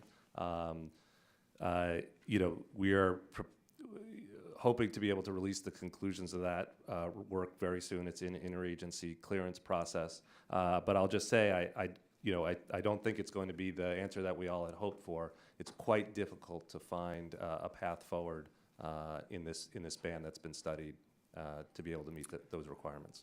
Well, the millions of dollars that have gone into that and the time certainly should indicate that this is a difficult thing. But bottom line is, it's to be done, and we can expect that. And I'm hoping that that it will. I raise all of this to illustrate why myself and others on this committee are skeptical of your national spectrum strategy, and I think you're going to have to do something to assure us that you're serious about what's getting done. It fails to commit to freeing up every single megahertz of spectrum Because even in this example, where Congress established clear statutory requirements on freeing up spectrum, the Biden administration dismisses them in favor of more studying. Let's move on to BEAD. I'm very concerned about draft volume 1 of Michigan's initial proposal. Michigan could take a broader view of underserved locations as it looks to distribute money from BEAD. For example, the state proposes to treat as underserved all DSL locations and places considered served on the national map, where speed tests show service materially, and I quote, materially below 100 downstream and 20 upstream. It will also consider underserved those locations where fixed wireless is the only technology among the criteria. I'm very concerned about this proposal. It's not tech neutral. And will lead to overbuilding and ignores the broadband maps. I understand that you rejected Ohio's proposal for having similar problems. I'm not one who likes to lose to Ohio. And in a strange way, after the past few years, I'm not used to it either. Will you commit to also rejecting Michigan's proposal if it continues to include those plans? Congressman, I totally appreciate the question and certainly would like to help the state of Michigan as much as possible. To do the right thing. I can't really answer the question without without seeing the totality of what they're proposing and what the state might be working on. I will say there are good reasons why the states have tried in some situations to work with, and the statute allows them, and our NOFO allows them to make these changes as they come up with their own, go through their own challenge process and figure out where they're going to spend the money that we've given them. And the question is really making sure that these maps are as accurate as possible and that we really are going to the truly unserved. And the that truly unserved are served. That's the, Right. that's the key. And Right. that's my concern. Yes, and I would say, and I'll just reiterate our commitment to trying to make sure that these programs are focused on the unserved and underserved in that order, and that basically that we're faithful to the intent of the statute to focus on those unserved areas first, and we're working with the states to do that. Okay, we'll keep watching, and again, I do not want to have worse outcome for my state than Ohio. I yield back. The gentleman's time has expired, and the chair now recognizes the gentleman from Texas's 33rd District for 5 minutes for questions. Thank you, Mr. Chairman. Administrator Davidson, thank you for being here today. And shortly after your testimony before the committee in May, the administration announced how nearly $42.5 billion in broadband equity, access, and deployment funds are going to be allocated amongst states and territories. I wanted to ask you, you probably already know that Texas received the highest allocation at about $3.3 billion in BEAD funds, far outpacing any other state. Given the vastness and diversity of Texas, can you elaborate on how these funds will help critical urban hubs like DFW, as well as the rural areas of Texas? Absolutely, and look, we're very excited about what's going on with the BEAD program and the opportunity that it offers. And there's no bigger challenge than Texas, right? It's the largest set of allocations coming out of the state program, grant program, over $3 billion, and it reflects the tremendous need that we know is out there. Thousands and thousands of unserved homes that need to be connected. We're confident that with the funding that Texas will have, both through our program, the other federal programs, the state stepping up with its own programs, that we'll be able to make sure that everybody in Texas has the opportunity to be connected with high-speed, reliable, affordable internet service. There are other programs that we're implementing as well, our digital equity program and others that are also going to make sure that we've got good adoption in Texas as well as access. But taken together, these are programs that are going to make it possible to connect everyone in Texas. And again, Texas will have a digital equity plan soon that's going to make sure that we're looking at how we promote adoption and not just access. Yeah, absolutely. Let me touch on that just a little bit. I know during last week's oversight hearing of the FCC, I asked the role of FCC-led programs like Your Home and Your Internet pilot program. and the ACP Navigator Pilot Program and helping enroll a lot of these households in the ACP. However, as you mentioned in a previous conversation, an online connection doesn't necessarily guarantee that families are going to thrive online. Households still need and want tools to be able to be a part of the digital ecosystem. And that's one of the reasons why I sponsored the Digital Equity Act and its inclusion in the bipartisan infrastructure law. And I wanted to ask you, how can states succeed in helping communities build on their digital competency? I know that a lot of kids in schools are learning about these things in the classroom, but how about that working parent that still really needs to be able to acquire skill sets for new opportunities and in this area where digital skills are required? So the Digital Equity Act is an incredibly important piece of the puzzle here, because we can build a connection to somebody's home, but if they can't afford that connection, it's not that useful. And if they can't, even if they can afford that connection, and they don't have the skills or the tools or devices to get online, that all of this work is for naught, right? So we need all of these pieces of the puzzle. Digital Equity Act is important to make sure it gives states and communities the tools and funding to work on skill building, to make sure that people have devices, to reach communities like seniors, veterans, people in rural communities, to make sure that they have all of those skills that they need to be able to actually thrive online. And we're making progress. Every state in the country will have a digital equity plan by the beginning of, by the first quarter of next year, by this winter. And we'll be putting out a next round of funding starting in the spring to fund those programs. Yeah, no, absolutely. Let me ask you really quickly. I want to switch over to Spectrum really fast. In what ways does the National Spectrum Strategy support good jobs and foster a skilled and diverse workforce that can meet the spectrum challenges of the 21st century and make sure that the U.S. continues to lead in wireless innovation and technological advancements? Well, our main goal here is to make sure that we're promoting the wireless industry here and making sure that the U.S. remains a leader in wireless innovation. That spectrum pipeline, it will enable us to continue that wireless innovation, creating new kinds of industries, new jobs, and new uses of spectrum. There's actually something also very specific that we're trying to do in the National Spectrum Strategy, which is to promote build the national spectrum workforce. We need more engineers and scientists and people in industry and technologists to be engaged on spectrum. It can't all just be about AI, right? We need spectrum engineers if we're going to continue to be the leader around the world, and we're going to be investing in that under this strategy. Thank you. Thank you, Mr. Chairman. Thank you very much. The gentleman's time has expired. The chair now recognizes the gentleman from Pennsylvania's 13th District for 5 minutes for questions. Thank you, Chairman Latta and Ranking Member Matsui, for holding this hearing today, and thank you to Assistant Secretary Davidson for being here today to testify with us. The current administration has attempted to regulate the Internet as a utility for a long period of time. As we heard just last week, the most recent example of this has been reinstatement of net neutrality rules under Title II by the FCC. We must not go down this path of rate regulation.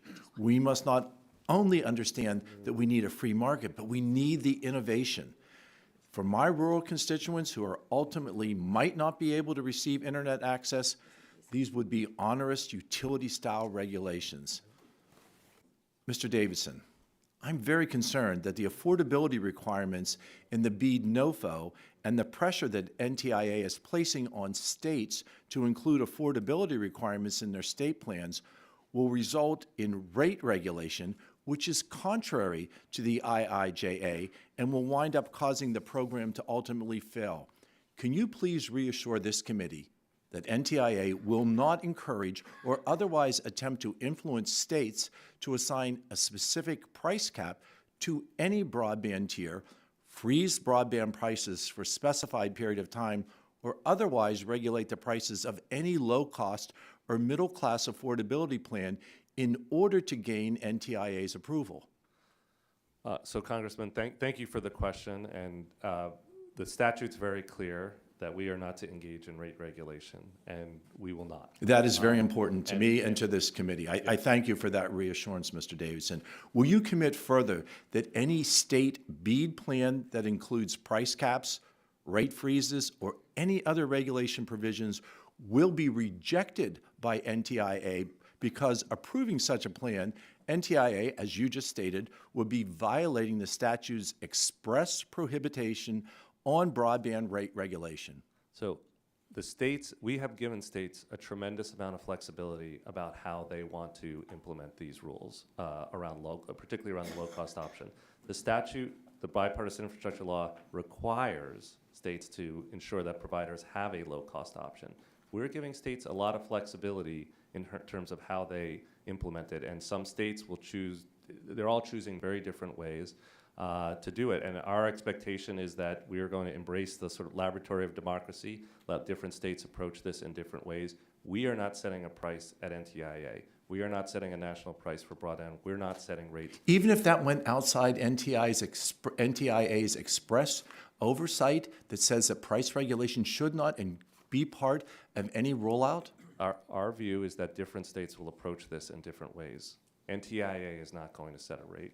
We are not going to engage in rate regulation. Does it worry you that NTIA's insistence on price controls will jeopardize the success of the program and leave millions of Americans, and my concern is rural Pennsylvania, where I represent, those Americans without internet access is not an infringement of IIJA? And if not, why not? We actually we don't think it's an infringement. I understand the concern about the question, but the fact is that different states are going to approach it different ways. And again, nobody is required to be part of this program. This is a federal funding program. We're spending billions of dollars of federal money. It seems quite reasonable to say that if in return for receiving these federal funds, that providers, different states are going to take different ways, but providers need to have a low-cost option. Different states are going to take different approaches to how they do that, and we're giving them the flexibility to do it different ways. Why do you believe that NTIA has the ability to impose requirements like these, and that's nowhere to be found in IIJA, and it undermines the goals that you've publicly stated of bridging that digital divide? We actually think it supports those goals, and actually we are not requiring states to take any particular approach. We are not requiring states to set a particular price for broadband. And different states will choose to do it different ways as a condition of getting this federal money. We think they're going to be able to meet their goals and do it in a way that allows for affordable options. Without stating price requirements, one way or another. You support that? We are not requiring them to set a particular price. Do you agree that this type of price regulation could deter participation by qualified and experienced providers and ultimately wasting that $42.5 billion BEAD funds? Now, we think that there's billions of dollars being spent here. We think that providers can, and we know we've talked to providers who can provide that service and also still give low-income families a low-cost option. Mr. Speaker, Mr. Chairman, my time has expired, and I yield. Well, thank you very much. The gentleman's time has expired, and the chair now recognizes the gentleman from California's 29th District for 5 minutes for questions. Thank you, Mr. Lara, Chairman Lara, and Ranking Member Matsui for holding this hearing. And I want to thank Mr. Davidson for being here and for informing the American people and answering our questions. I'd like you to clarify an answer to one of the questions you just answered. You said spending billions of dollars. Do you see it more as spending billions or investing billions back into communities? Well, thank you. I think, though, this is an investment, a giant investment in America's competitiveness and in equity and fairness in our society. Okay. Thank you, Mr. Davidson, because as a Democrat, I'm very, very sensitive when people think that we're just throwing money around. This is investing back into communities. So thank you for clarifying that. I'm going to try to cover a few issues today. And Mr. Davidson, last time you were before us, this committee, we discussed the important role of the American Connectivity Program would play in the success of NTIA's BEAD program. You said then that your deployment programs do better when the ACP is on firmer footing. We are now in December and are still staring down a potential lapse in funding for the ACP this spring. How has uncertainty with the future of ACP funding affected the BEAD program, and how might we expect it to affect the initial state plans that are being submitted to NTIA's to NTIA currently? Well, we're quite concerned about the future of ACP because it is so essential for the success of our bigger goal to invest in America and make sure that that we're building networks that connect everyone online. As I said, as you rightly point out, there is a real connection here. That if we don't have ACP and if we don't make sure that low-income families are able to get online, we won't have customers for the networks that are being built. And so this investment will become much more expensive, in fact. And so we're already seeing that concern in the plans that we're seeing. The most important thing that Congress can do to support this build-out and connect everybody in America is to support the ACP program and make sure it's on firm footing. Thank you. I also want to pivot to discuss issues related to spectrum. NTIA just released its national spectrum strategy, which calls for additional study of at least 5 specific spectrum bands. Can you describe in more detail how the implementation of the national spectrum strategy will lead to making more spectrum available for commercial wireless use? And can you speak to the importance of Congress fully funding NTIA through this process? Yes, so thank you for that. I think one of the most important things that we were able to do in the National Spectrum Strategy is to identify 2,700 megahertz. That's a lot of spectrum for future study. The key now is to make sure that we can do those studies quickly and efficiently. NTIA is going to play a central role. The homework assignment comes to us. Making sure we have the resources to do it is really important. Thank you. I hope we can come to an agreement on fully funding NTIA. Up here. Lastly, in October, President Biden signed an executive order to develop a coordinated federal approach for safely and responsibly developing and deploying AI. How do you see this technology being deployed when it comes to sharing spectrum between federal and non-federal spectrum operations? So we're really excited about the possibilities of AI to help us with more efficient use of spectrum and efficient understanding of how spectrum is being used. So we expect that advanced AI models could help us in managing spectrum and developing policy. So there's a lot to be done just even in our own uses of AI to make sure that we're being smart and efficient. And I think that it will ultimately be part of how spectrum is assessed, how these dynamic spectrum sharing systems work, and so we're very excited about investing in that. Yeah, AI is definitely exciting, and AI is definitely going to change the world. It already has to a certain degree, Yes. but more compounded in the very, very near future. So I'm very pleased to hear that you're welcoming it and that you're looking to utilize it to the best of your ability to benefit the American people and the systems that are important to not only to the individuals across our country, but to the entire economy. So again, I can't stress enough how what we've been doing over the last few years under the Biden administration and when the Democrats were in control of the House and the Senate, we were able to invest across America. And when it comes to spectrum, that's about as critical as anything.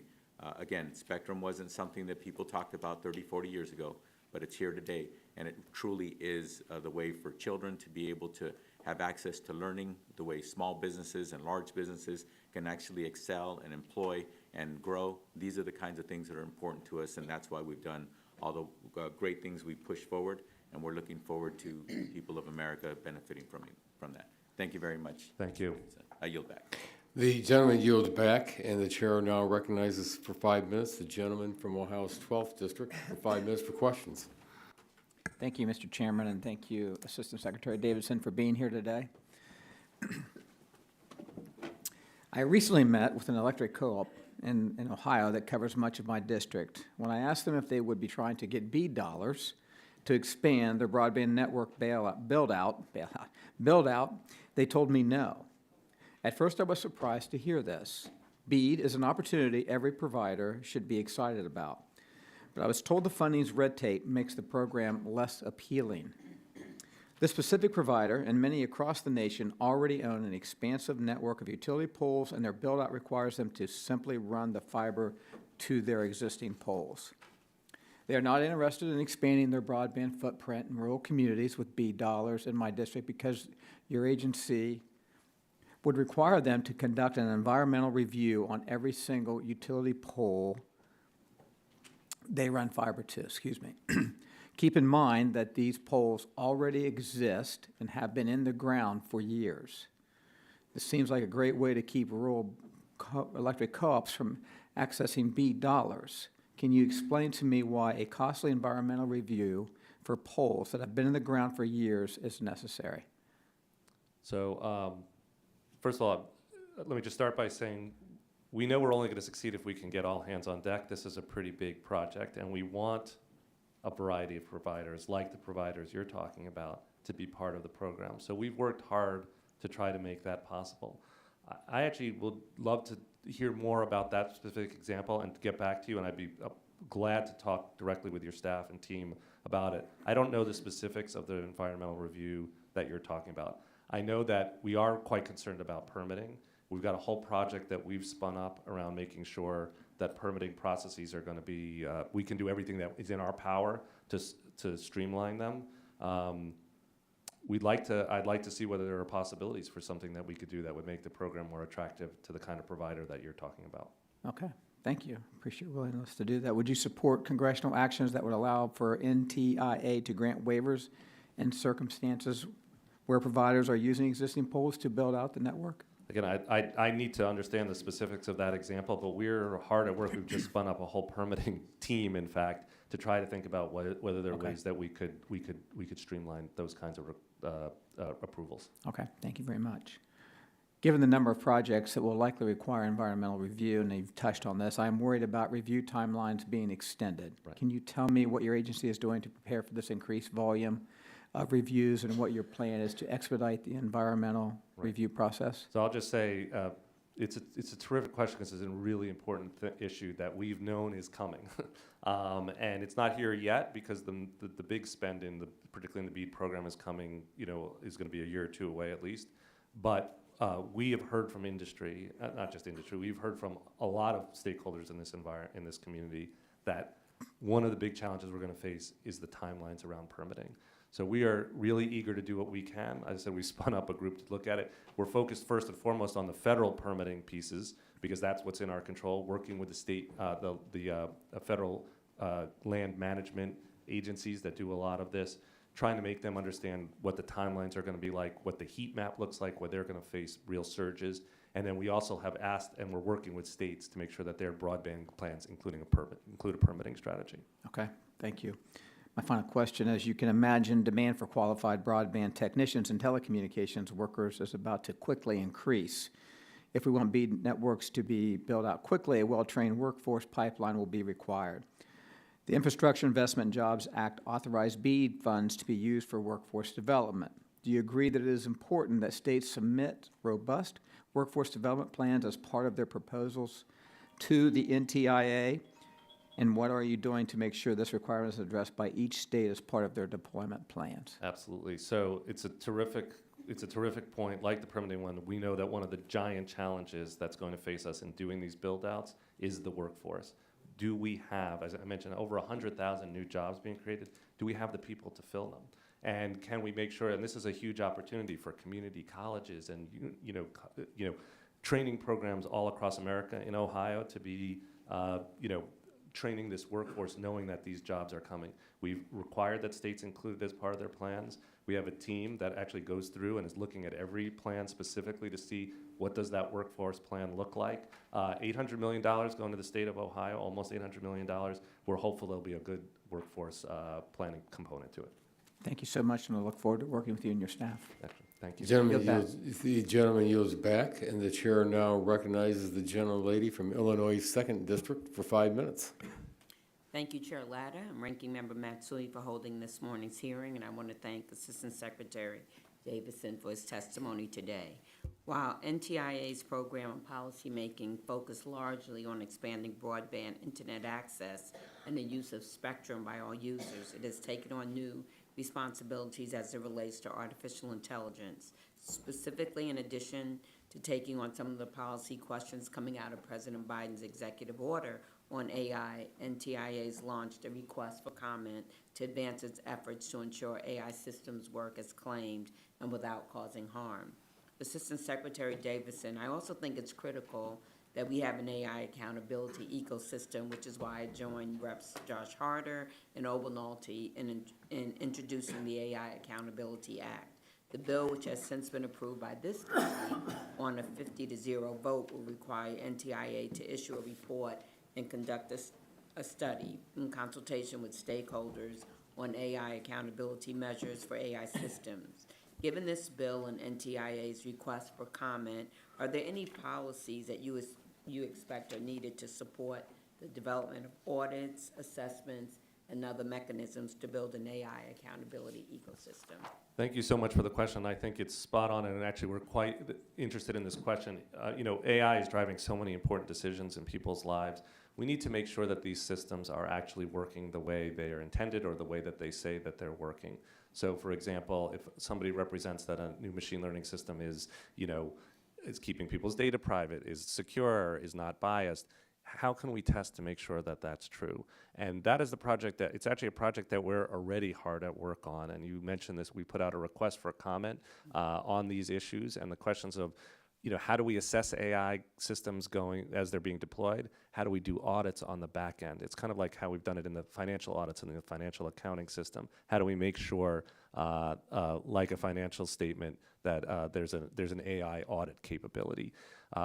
We got a tremendous number of over 1,400 comments back. We're working through them. We're going to have a report out. I suspect it's going to be in the winter. That's going to touch on some of these very issues. And we do have ideas about what the federal government can do, both to support and fund more work in this space and ultimately be very engaged in making sure that audits can build that ecosystem. Well, we look forward to your feedback. Yes.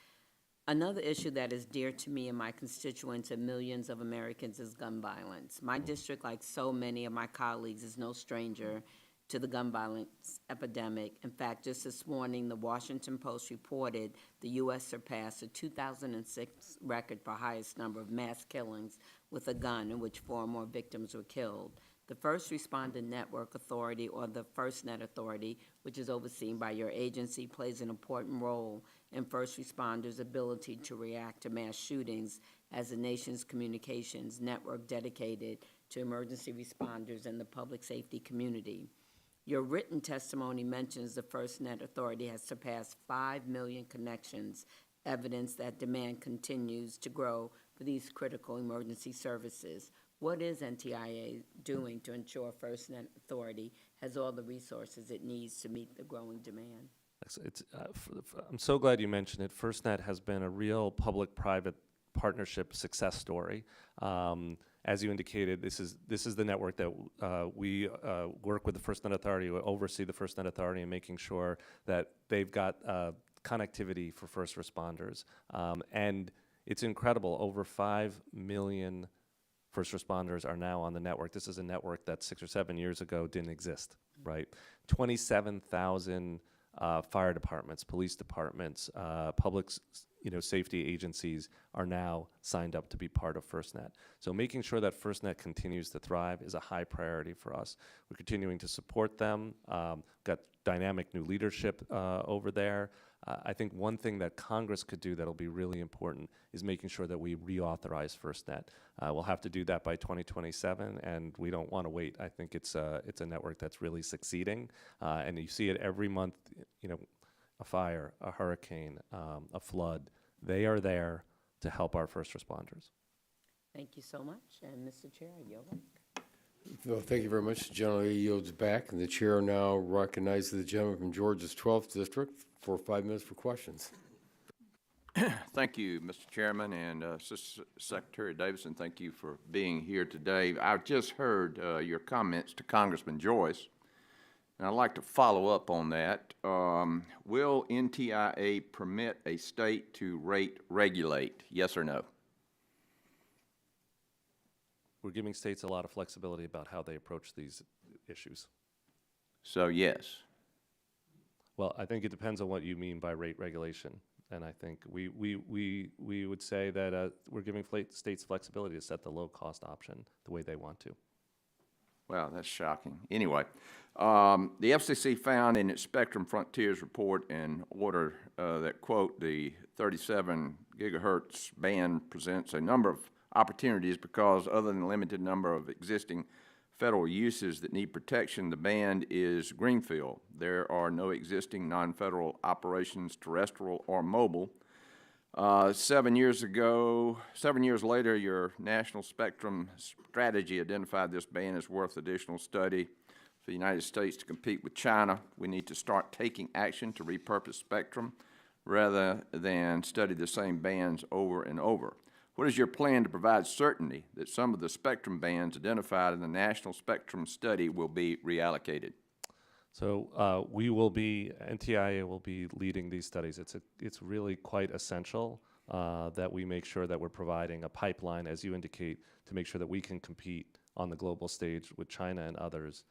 So when you say you're leading, this is priority one, or where are we on the priority list here? It's priority one for Okay, NTIA good. and our spectrum work. Good. And we've been given a deadline, which we'll take seriously. Okay, I understand there's been a lot of debate across the federal government about the 3 gigahertz band, and now it should be open for commercial use.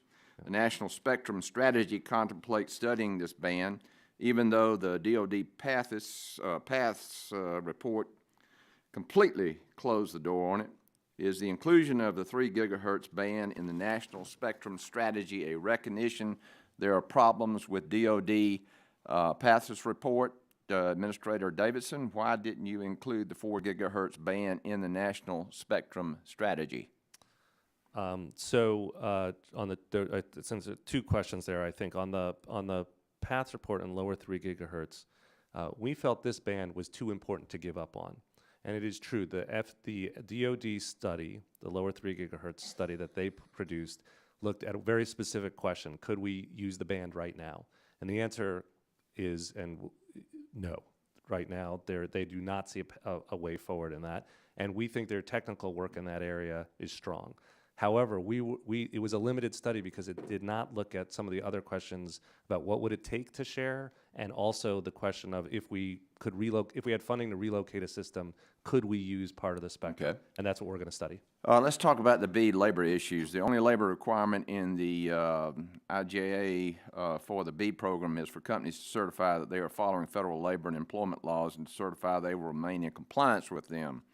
However, in the NTIA NOFO, you have added a laundry list of pro-union suggestions for states to adopt, including Davis-Bacon prevailing wages, project labor agreements, and union peace agreements. Are your attempts to add these labor provisions a way to overturn or evade state laws?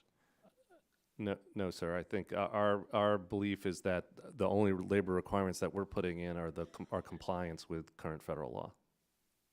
Okay, you realize Georgia is a right-to-work state. Of course, and that's why we wrote the NOFO the way that we did, to respect and acknowledge that there are going to be states that have different kinds of approaches. And I think if you look carefully at our notice, no surprise that this is an administration that cares about labor, but we've been very careful to write this. Well, we know what this administration is doing to the workforce out there.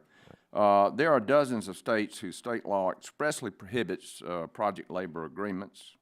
Should one of those states' broadband program make eligibility for BEAD funding dependent on acceptance of PLAs, which requirement would have primacy of the state law or the BEAD funding eligibility rule? There are numerous studies showing that these union labor provisions drive up the cost of construction. The most recent studies in 2020 and 2021 showed PLAs increased construction costs from of 14.5 to 20%. My livelihood was made in the construction business before I came to Congress. I know that if you drive up the cost of labor, your construction project will suffer. Those costs are passed on to the taxpayers. Has NTIA conducted any studies or analysis to determine how many fewer unserved households will be connected because of these increased costs?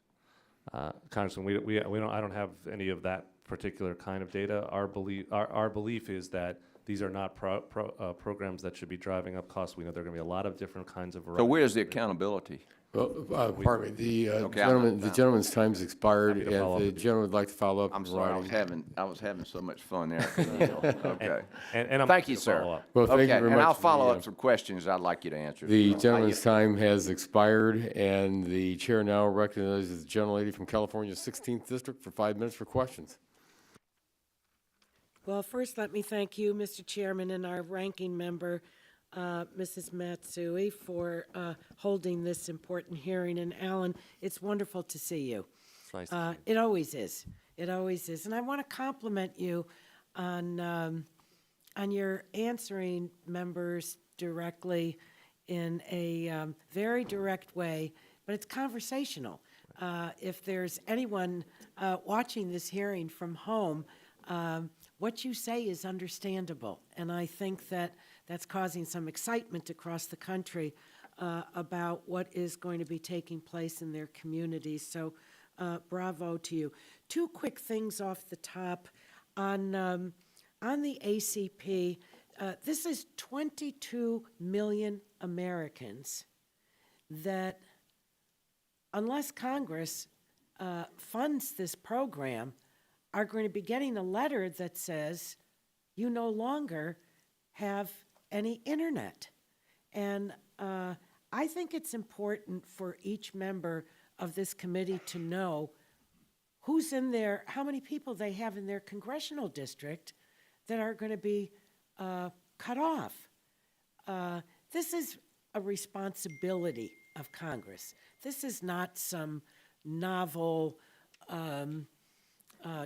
factoid.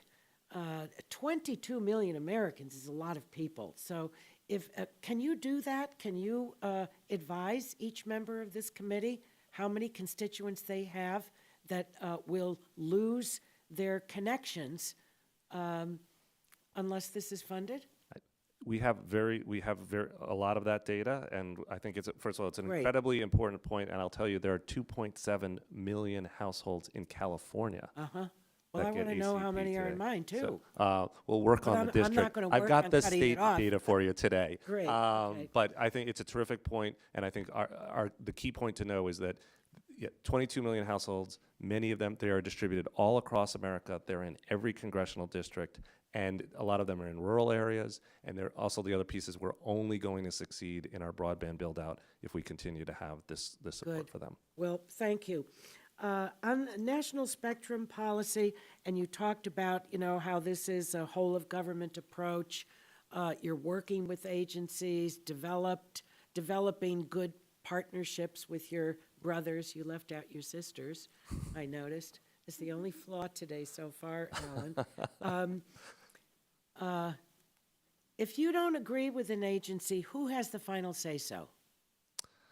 Well, ultimately, we are all creatures of the administration and the White House, and we have in our documents now, in our presidential memorandum, a clear process for how we're going to resolve any of those kinds of questions I see, when they come up. okay. But NTIA is the starting point, and we're given a leading role here, which is important. Good. And on the public, the AI accountability, Right. when can we expect to see that report? Well, first quarter of next year. Okay, great. And maybe even sooner. Okay. Now, you know that the most important resources for the development of AI are good data, computing power, and people. Three things that are almost today exclusively controlled by the big technology firms. I have a bill, the CREATE Act, CREATE AI Act, you're familiar with it, that includes all sectors having access to these resources, because I believe we really need to democratize AI so that innovators across all sectors, we don't have just one sector in this country, we have many, that they will be able to work to improve. Tell us why you think this is important. Well, AI is going to be transforming our economy. It's going to be a hugely important thing. We know we're only going to be able to appreciate the benefits of it if we deal with the risks of it. But one of the risks here, and you so rightly say it, is if it's only in the hands of a few. We need to make sure that small businesses, researchers all over the country, people all over the country have access to these tools. And so making sure that, as you say, that there's data available to a broad set of people, that computing power is available to a broad group, is going to be a critical piece of this. And I would just say thank you for raising it, and thank you for your long-term leadership in this space for so many years, thinking about these hard issues. Thank you. You're always welcome here. Thank you for your superb leadership. Thank you. The gentlelady's time has expired. Let me just ask our witness, would you like to break now or go through one more witness? If we've only got, I could do another one. Okay, at this time then, the chair will recognize the gentleman from Texas 11th District for 5 minutes for questions. Thank you, Mr. Chairman. And thanks for being here, Assistant Secretary. I authored a letter with colleagues, both bipartisan letter, and was pleased to see the NTIA reconsider its approach to letter of credit on the BEAD program. The success of this program definitely hinges on having service providers of all size. I think that's been discussed here, and I hope at this point you'll commit to the flexibility in your approach to the requirements that will strike a balance between accountability and fairness. And my specific question is, while I think that this the waiver has been a good step in the right direction, if a state seeks to waive the letter of credit outright at the onset, will you commit to engaging in a thoughtful review of all the waiver requests based on the risk associated with each of the state's reimbursement strategies? We'll absolutely commit to working with states on their requests and looking at them carefully. I think the letter of credit, thank you for raising it, and thank you also for the members of Congress who weighed in on this. This, I think, is exactly the way we want to implement this program. We're trying, as you noted, we've got to be accountable. We've got to be good stewards of taxpayer money. We want to have the broadest set of people at the table. If we don't get it right, we are committed to reevaluating, just as we did in that letter of credit, and saying, okay, we need to change the rules here. Thank you for that. And following up on barriers to deployment, permitting reform has been one of this committee's very top priorities across all industries. We've passed a number of bills, including the American Broadband Deployment Act, My Federal Broadband Deployment Tracking Act, and others, and we can't close the digital divide if projects are tied up in this red tape. What is NTIA doing to work with the federal agencies to streamline their permitting process or have them prioritize broadband permit reviews? It's an incredibly important question. We are keenly concerned about it as well. We know that we're not going to succeed if we put out all of this money and then projects are tied up for years. And we know this is one of the top concerns we've heard from developers. Or deployers, I should say, providers of networks. What we're trying to do is work within the federal government first and foremost, because that's where we have the greatest control. We've got a permitting group that's set up across agencies. We're working with it. We've gotten new resources to build out a bigger permitting team at NTIA. And the biggest thing we're trying to do is work with the other federal land, like the land use agencies who really manage a lot of the federal permitting processes, to make sure that they're aware of what this is doing and make sure they have the resources to move us quickly through the process. And we're also trying to seek ways that we too could streamline the parts that we can control. Thank you. Moving to the National Spectrum Strategy, embers, the administration released the NSS. I was disappointed, in looking at several pieces and parts of this. Although I identified about 2,700 megahertz of spectrum for study, it doesn't commit to freeing up a single megahertz of spectrum for auction. Right. And this is where we've got to compete with China. This really is so important. We've got a national security side, we've got a commercial side. Does NTIA have specific metrics to reach when it comes to the strategy and identifying and allocating contiguous bands for full power licensed spectrum? And if so, what specific procedures will be in place to ensure that these goals are reached? And I have another question after this. Okay, good. I'll just say very quickly, we share this goal. We share this goal. We know we're only going to succeed on the international stage if we are freeing up and creating this pipeline. I will just say this study is a real thing. We need to be able to make sure we're doing this smartly. All of these bands are encumbered. All of them have uses. If we don't look carefully and figure out exactly how we move systems or where the sweet spot in these bands is, we're not going to succeed. So we are committed to moving quickly, and we're committed to making sure that we know, and we talk to industry all the time about their needs, and that's the metric that we're looking at. When you look at the embers study, and it talks about the lower three, it says that it can be shared if if certain conditions are met and if certain conditions are agreed upon. So is there a timeline, just kind of yes or no? Do you have a timeline yet? Yes, we do have a timeline. Okay. For sharing and then also for studying whether relocation would free up some more space. One of the concerns I've had is just, especially being a veteran, having worked in all the spectrum areas as a fighter pilot, the Secretary of Defense submitted the embers report to Secretary of Commerce in September. A couple of months have passed. We still haven't seen a copy of this. And last week, the chairwoman of the FCC informed the committee that she had not seen the embers report. So we need to see a classified report of this, and when are you planning on briefing members on the Embers report in a classified setting, and when can we expect the full report to be available for members and heads of other agencies like the FCC? Yes. Any day now is the short answer. We were desperately working very, very hard to try to schedule something before this hearing. It didn't happen. We've briefed your staff. We are committed to briefing you as soon as we can. Critical that we see that we can weigh in. Yeah. With that, I yield back. Thank you. The gentleman's time has expired. This time, we will take a very short recess, and I ask all members to remain seated, and we will reconvene very quickly. Thank you.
A little much.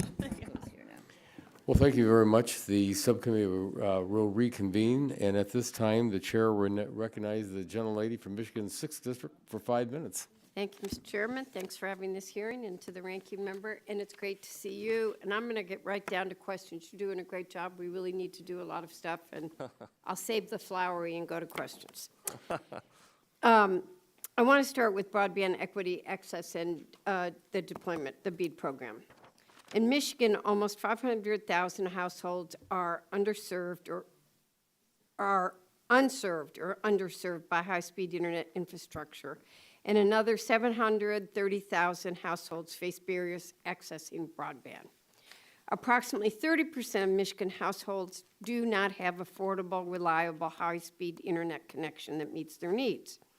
Earlier this year, Michigan received more than $1.5 billion in BEAD, which will enable every family and business across our state to get access to high-speed internet. As of November 23rd, all states and territories have released their 5-year action plans, and their initial BEAD proposals. Can you update the committee as to how NTIA plans to continue to work with each state and territory in this process? Absolutely. First of all, it's so important that we will only succeed in connecting everybody if every state and territory succeeds. And so from the beginning, we have really made it a priority to make sure that we are supporting states and territories in the work that they're doing. They play a central role. The biggest thing that we've done and are continuing to do is make sure that we have people on the ground in the field, federal program officers working with each state. So there is an NTIA employee who wakes up every day thinking, how do I make sure that Michigan is succeeding in this program? There's somebody in every state doing that. And also so that the states know who they can come to. And I think that kind of customer service approach has worked really well, and we're committed to continuing it. That's excellent. Next time you're here, I'm going to ask who's really doing it and who's not getting there. In October 2023, I led a letter with my colleague, Congressman Pfluger, asking NTIA to reconsider BEAD's letter of credit requirement and find alternatives to allow smaller broadband providers to compete for these funds. I was pleased to see that NTIA recently took action adjusting the letter of credit requirement to allow for a programmatic waiver. Can you tell us how this letter of credit adjustment leads to more BEAD participation among broadband providers? Absolutely. So thank you for your leadership on this and for the letter. Actually, we were trying to do two things here, make sure that we're building a program that we're being good stewards of taxpayer dollars. We've got to make sure that there's accountability, that people who are building the networks actually can step up and do the work. We also wanted to make sure that the broadest possible set of providers are engaged. And what we learned, and I think it was letters like the one that you sent, made it clear to us that the letter of credit requirement that we originally had was too expensive, too onerous, we're going to keep people off the playing field. And so what we've done is make an adjustment that makes it possible to have other ways of satisfying that same requirement.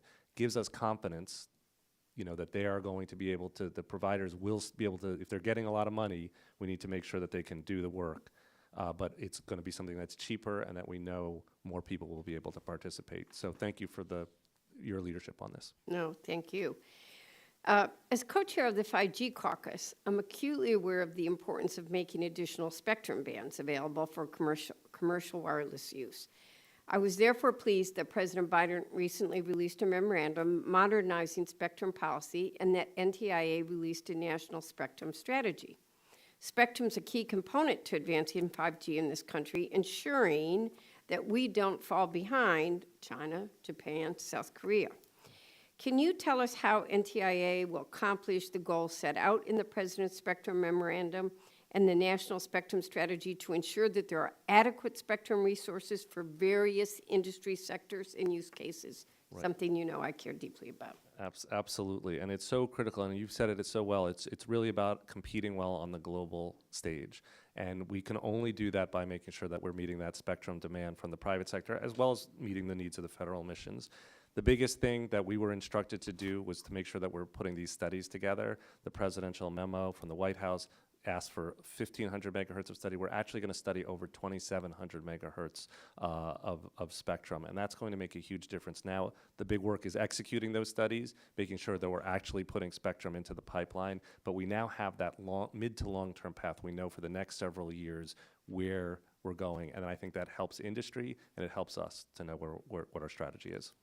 Thank you, Mr. Chairman. I'm almost out of time, so I'm just going to reaffirm previous colleagues' and questions too on the importance of the affordability connectivity program. And we're making sure delighted to follow up with you about that. And there's over 800,000 people in Michigan who rely on it, households that rely on it now.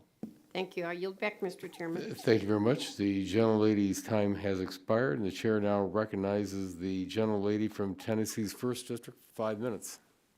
Thank you, Mr. Chairman, and thank you, Mr. Davidson, for being here. I'm over here. Can you share any insight into the past report and whether you and Secretary Raimondo agree with the DOD's assertion that it can't make any of the lower 3 gigahertz band available for commercial use, please, sir? Yeah, so I would say from what I've seen of the study, we agree with the technical conclusions about the difficulty of sharing right now. But there's a big line under the right now, right? And I think that what DOD said, under current circumstances, it's very hard to share. But we're also sort of not ready to give up on this band because it's so valuable, and that's what the work that we have ahead of us. Were there any conditions or limitations under which non-federal access could be permitted? So the DOD did put together a kind of, in their study, a set of ideas about what would make sharing possible, different conditions. And that is, I think, path number one, door number one, which is to say, how could we follow the recommendations in the study and try and create a situation where you could do sharing? The second, door number two for us, is what they didn't address in that study is also, if we spent some money and moved one of the systems that exists right there in that band, could we free up spectrum for non-federal uses? And those are the two things that we still want to study. Well, how much spectrum does the military control for DOD? It's a tough question to answer, and probably one that's better answered in a different setting. But I would just say they are the largest federal spectrum user, and for good reason. You know, the very important warfighting mission. Well, absolutely, but when could you do that in a classified briefing setting? We'd be happy to follow up with you. Just and your give me team. a date and I'll be there. And it's one that's probably better done with DOD. But as I said before, we're also very committed to working to get this lower 3 gigahertz study into the committee's hands in the right setting as soon as we can. And I mean, we're talking days, not weeks or months. Yeah. It was mentioned that there's reports of overbuilding in the broadband fiber community taking place, and if that's the case, wouldn't that require more funding because you've still got those places that haven't got broadband built out? Well, you're absolutely right, and we're eager to avoid any kind of duplication of services because we know that the only way we're going to be able to meet this mission of connecting everybody is if we use the money smartly. Yeah. Congress was very clear in the statute, in our view. The bipartisan infrastructure law makes it very clear how we're supposed to spend the money. Unserved, underserved communities first, then states have some more flexibility, and we are going to stay laser focused on that. You stated that we need to be more efficient in how we use that spectrum. So give me an example or some examples, please. I think part of it is making sure that there are things that we can do with technology to be more efficient. There are possibilities for sharing. Like sometimes you use spectrum and you'll use it in one place, like the Navy uses it for radars on the coasts. But actually, the spectrum is pretty available in a lot of other places in the United States. In those settings, could we be more efficient by saying, well, let's allow commercial and non-federal uses in those other places? So those are the kinds of things we're constantly looking for, which is to say, like, could we be more efficient just about the time that spectrum's being used, the places it's being used, the technology we're using, and that's the kind of stuff we're looking at. Okay. You mentioned you had 2 or 3 trusted network providers. Who are they? Well, I think it's, I'm not, people in the industry understand that, for example, companies like Ericsson, Nokia, Fujitsu are major providers of network services, and they do it in a way that we consider to be far more trustworthy than, for example, the Chinese equipment providers. Okay. What steps are you taking to improve the coordination and management of federal spectrum? We're doing a huge amount. And I think coordination is critical. I know sometimes it can sound a little boring, but it's really, really important to make sure that all of the federal agencies are working together and that we have processes in place for make sure we're being efficient, as we were just discussing. We have working groups that get together regularly. We have working groups that we do with the private sector to ensure that we're hearing from the private sector about what their needs are going to be. The National Spectrum Strategy itself is a product of the coordination mechanisms. We've got a MOU with the FCC that's been very powerful. And the spectrum strategy and the presidential memo together are really about forcing us to make sure that we continue that coordination well. Yeah, well, you know how that goes. More agencies, the longer it takes. Okay. With that, I yield back, sir. Thank you. The gentlelady yields back. And the chair just wants to mention that we have several members that are waving on to the subcommittee today, but we will be, under committee rules, we will go through all of the members that are currently on the subcommittee. We'll recognize them first, then we'll go to the wave-ons. At this time, the chair will recognize the gentlelady from Florida's 3rd District for 5 minutes. All right, there we go. All right. Well, good to see you. Good to talk to you again. Thank you. Yeah, good conversation this week. Thankful you took the time. So I'll just jump right into it. I know my colleagues have hit quite a bit on the DoD study, and we talked about that earlier, so I won't delve into that. So I'm going to take a different turn here and talk about the IIJA. So the NTIA was given $850 million. 2% of the total BEAD funds were set aside to administer the program, and I think that comes out to about $17 million, if my math is correct. So question is, with that and the additional funds for grant administration, do you have information regarding how many new staff members NTIA hired to run the BEAD program, and how else you plan to use these funds, and how much of the funds currently remain today? So that's kind of a three-parter. So I don't have at my fingertips some of those numbers, but I can give you a sense of it, which is that we've grown quite a bit to be able to administer these programs, and I think appropriately. So we've looked out across the life cycle of this program. It's a 10-year program, roughly. We've been given a fair amount of money. The BEAD program was given a fair amount of money. 2% is a lot of that. I will say that the other programs that we administer are much leaner, and 2% to run, for example, a competitive grant program that we administer is actually probably not enough money to do that. And there's more that we could say about that, but I'll just generally note that we've staffed up quite a bit. We've well over 100 people now working across our broadband programs. I would guess. I could give you specific numbers.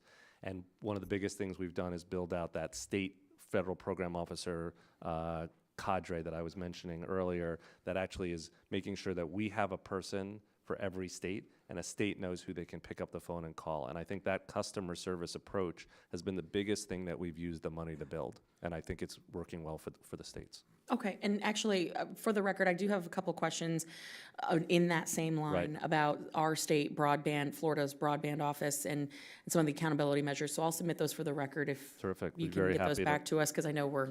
Yeah, and very happy to follow up with you and your team directly about it. Okay, I appreciate that. So there's been a couple IG reports about FirstNet. In August of 2022, FirstNet did not have reliable cost estimates. Then November 2022, FirstNet could not demonstrate investment decisions were used in a way that maximized the benefit for public safety. And then March 2023, FirstNet failed to provide adequate contract oversight. So without a doubt, and you and I have had this conversation, wife of a first responder, FirstNet is very important for public safety. I am an advocate, but it looks like they are in significant need of more oversight from NTIA. So can you kind of outline what steps you're taking to provide that additional oversight? Yeah, it's a terrific question, and let me just very quickly say how important FirstNet is to us. It is a huge priority. It's also, I think, in so many ways, a public-private partnership success story. To go in 6 or 7 years from nothing to 5 million first responders now relying on the network, 27,000 public safety agencies now signed up for it. It's hugely important. That said, we need to make sure it's run properly. I think we have seen those reports. They go back several years since before my time, but we take them seriously. We've instituted reforms to make sure that FirstNet is operating now in the ways that have been, that address those concerns. We also have new leadership at FirstNet, including a very dynamic and excellent new executive director who comes out of the federal government, understands how federal government oversight needs to work. And I have a lot of confidence in the current leadership and our path forward to make sure we're addressing those concerns that have been raised. Well, and perhaps in your response to some of the ones that were the questions we're submitting for the record, if you could kind of dive into the steps that you're taking, because I know certainly not just, the majority, but I think all members of Congress, we get a little bit Right. frustrated when there's IG reports that come out and no steps are taken or recommendations adopted. So I think that's just really important if you could get that back. There is a lot that we could say, and I'm happy to discuss it either in questions or follow up directly. Well, and I know I'm coming short on time, and you and I talked about this a little bit earlier this week, but could you talk a little bit about the implementation efforts that you're undertaking on Next Generation 911 in that same vein of first responder and public safety? Yeah, well, I guess the biggest thing that I would say is just that Next Generation 911 continues to be an incredibly important thing for our country. The way that people communicate has changed. We need our 911 centers to keep up. I've visited 911 centers across the country and know how big the need is. We should really keep working, and I know, in fact, spectrum legislation could be a path to funding that work. Excellent, Thank thank you. I've run out of time. I'll submit those questions for the record. I appreciate working with you. Thank you, Mr. Chairman. I yield. Thank you. The gentlelady's time has expired. The chair now recognizes the gentleman from Texas's 14th District for 5 minutes for questions. Thank you, Mr. Chairman. Secretary Davidson, my home district near Houston is home to the largest CBRS network in the world, almost 4 square miles at Dow Chemical. We've seen how beneficial shared spectrum like CBRS is for the industrial and manufacturing sectors. Companies like the Taiwan Semiconductor Manufacturing Company and John Deere, as you know, also use the technology. So my question for you is, what work has NTIA done to take stock of how the 3.1, 3.5 gigahertz band could supercharge efficiency and innovation for our manufacturers, particularly as they work, as their work may relate to similar undertakings of that at the Department of Commerce in implementing the CHIPS Act? Question. Excellent. It's a great question. I'll just say, first of all, we also are excited and see the progress that CBRS has made. Spectrum sharing is absolutely going to be a huge part of our spectrum future, like making sure that we are actually using the spectrum efficiently by sharing it among the different users who could be making the most beneficial uses of it. And so I'm glad to hear that of the real life examples of how well it's working. We also have been tracking progress on CBRS. Recently released a study, I think it's earlier this year, looking at the adoption of CBRS and really seeing this huge uptick in its use, which is terrific. You asked, I think, about the 3.1, that lower 3 gigahertz. I think the tricky part there is what we are seeing in the from our colleagues at DoD is that portion of spectrum is not readily available today. And this is what I was trying to say earlier, is that you can't share it now and use it for these spectrum. That we have real work to do to be able to meet the conditions where we could do more sharing. But we're not ready to give up on it, and we want to do that hard work. And was that part of your exchange about maybe not to discuss this in this setting? Was that Yes, part of your discussion? Part of it is a conversation that is better had when we can talk to the Sure. whole report in a more appropriate setting. The second piece of it, though, is just the part that I can say is that we remain committed to the follow-on work that's necessary to make that sharing possible. Follow-up question, does the NTIA hold any concerns about the cost of building out low-power bands like CBRS or using similar technologies to deploy, here's an old word, auctioned spectrum? I think we're always keen to make sure that we're being careful about taxpayer money and cost. At the same time, I think there are potential win-wins in the auction setup to make sure, and I think this is what you're getting at, that we can basically make sure that there's going to be situations where the private sector can be funding some of that work, and that's what we're eager to do. That's exactly it. So to what extent was the economic feasibility of the commercial industry sharing the band considered in the PATHIS report, PATHSS? That part, again, easier to talk about in a different setting where we can discuss the full report, but I think that's the part that was missing in some ways too. And I think that what we could say is that the PATHS report, the lower 3 gigahertz report, focused almost entirely on this question of whether sharing was possible today. It did not look at the question of if you had money to spend, say from auction proceeds, and were able to relocate a system, would there be greater opportunities either for sharing or for other kinds of commercial uses? And that's the follow-on piece that we would like to take up. So it wasn't studied in that first part, but we think it's very valuable to study. Okay, well, with that, Mr. Chairman, I'm going to go ahead and yield back. Thank you. The gentleman yields back the balance of his time. The chair now recognizes the gentleman from Idaho for 5 minutes. Thank you, Mr. Chairman. Mr. Davidson, thank you for being here today. In the Infrastructure Investment and Jobs Act, Congress chose to remain technology neutral when creating the BEAD program. NTIA, in their Notice of Funding Opportunity, prioritized projects utilizing end-to-end fiber projects other than in areas that meet what states determine to be extremely high cost per location threshold. Now, many states have acknowledged that the available funding will not allow them to fully connect the unserved areas in the state using only fiber. And that being able to utilize a mix of technologies will maximize the funds. So the language in EJA demonstrates Congress's intent that the allocation of the BEAD funding be technology inclusive, allowing states to make decisions based on maximizing the reach of the funds.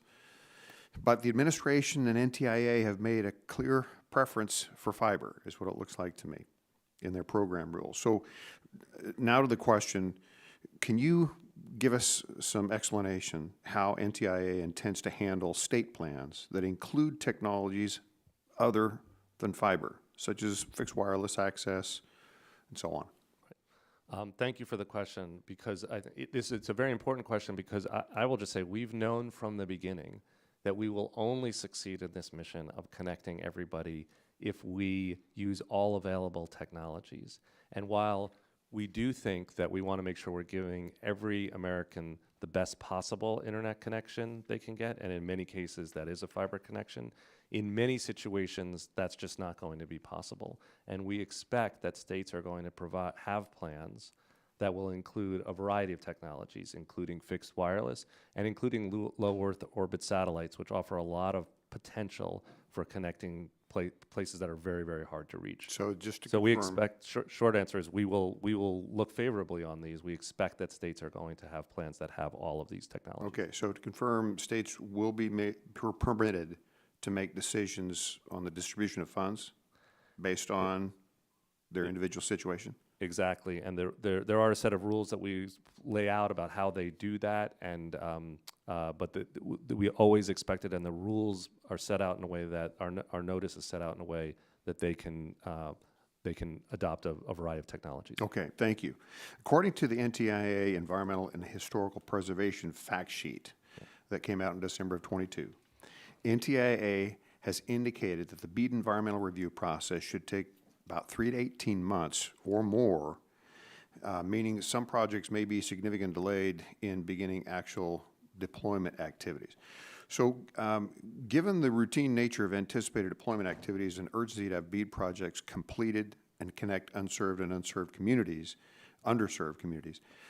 can you please just share, Mr. Davidson, what actions is NTIA taking to streamline the environmental review process? We have problems with that in a whole host of areas, but what action would NTIA take, or is it taking, to streamline the environmental review process to mitigate potential employment delays? This is an incredibly important area. I'm glad you're raising it.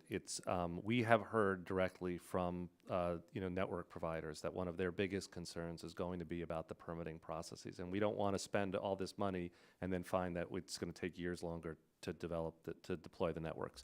What we're doing is trying to do what is possible within our power to streamline these processes. We've just recently stood up a team within NTIA to make sure that we're addressing the pieces that are within our power.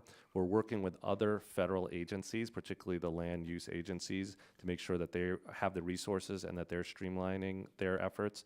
The whole federal government has set up a cross-agency working group specifically on permitting to try to streamline. So we're doing all of those things, and the biggest thing is standing up this team, and we're eager to do more. This is, I'll just say, this is a big issue that we know is coming, really more in 2025, 2026. So I've got just about 40 seconds left, but that does bring up another point I wanted to raise. I have a bill, Reducing Barriers to Broadband on Federal Lands Act 23. Basically, it streamlines the NEPA process in areas where there's already been a disturbance of the land in a NEPA review process prior, where there's a new application. And so if I could get any comments regarding progress being made to help broadband infrastructure across federal land, that's been previously disturbed. It's already gone through the process. Any further comments in my remaining 7 seconds? Well, I'll just say we'd be delighted to follow up and talk to your staff. I'm not the NEPA nerd at NTIA, but we have them, and be happy to talk to you more about the work that we're doing and hear from you about your. Those are cursed positions. We actually have great people working. I don't doubt that. Yeah. They're still cursed positions. All right. Thank you, Mr. Chairman. I'll yield back. Yeah, the gentleman's time has expired, and at this time, we will go to the members who have waived onto the committee. The gentleman from Ohio's 6th District for 5 minutes. Thank you, Mr. Chairman. The BEAD program is quite ambitious in its stated purpose of connecting every household in America to high-speed internet. But even with more than $40 billion in funding, I'm concerned that if NTIA doesn't allow a range of technological solutions to be used, we might spend tens of thousands of dollars connecting a single home that could be served much more affordably by satellite or some other technology. I mean, because there's a wide disparity in cost for some of these solutions. This is especially the case in places like Eastern Ohio, where the terrain and rural character of many areas would make fiber much more expensive and harder to deploy than something like low Earth orbit satellite internet. So, Mr. Davidson, how is NTIA going to ensure that 100% of the unserved and underserved locations have access to broadband pursuant to the BEAD program? And what is the plan for the most difficult locations and those locations that ISPs do not want to serve despite the BEAD funding? How are they going to be handled? Right. It's a terrific question, and the short answer is the way we're going to make sure everybody is served is exactly as you say, with a range of technologies. We've always contemplated from the beginning that states would ultimately adopt a range of technologies, and different states would choose a different mix. And the way it's going to work is actually, just as you said, or indicated, it's going to be fiber first where we can, and then states have the flexibility to use the other tools, including setting the high cost threshold so that for the most expensive, difficult to reach places, we're going to use alternate technologies, which will include things like, for example, low Earth orbit satellites, those LEO satellites, which can give very good service and do it more cheaply in remote areas. Okay. One of the principal roles of NTIA is to be the convener of federal entities to determine the best use of spectrum. Right. NTIA is supposed to be the principal advisor to the president on spectrum and act as the manager of federal spectrum.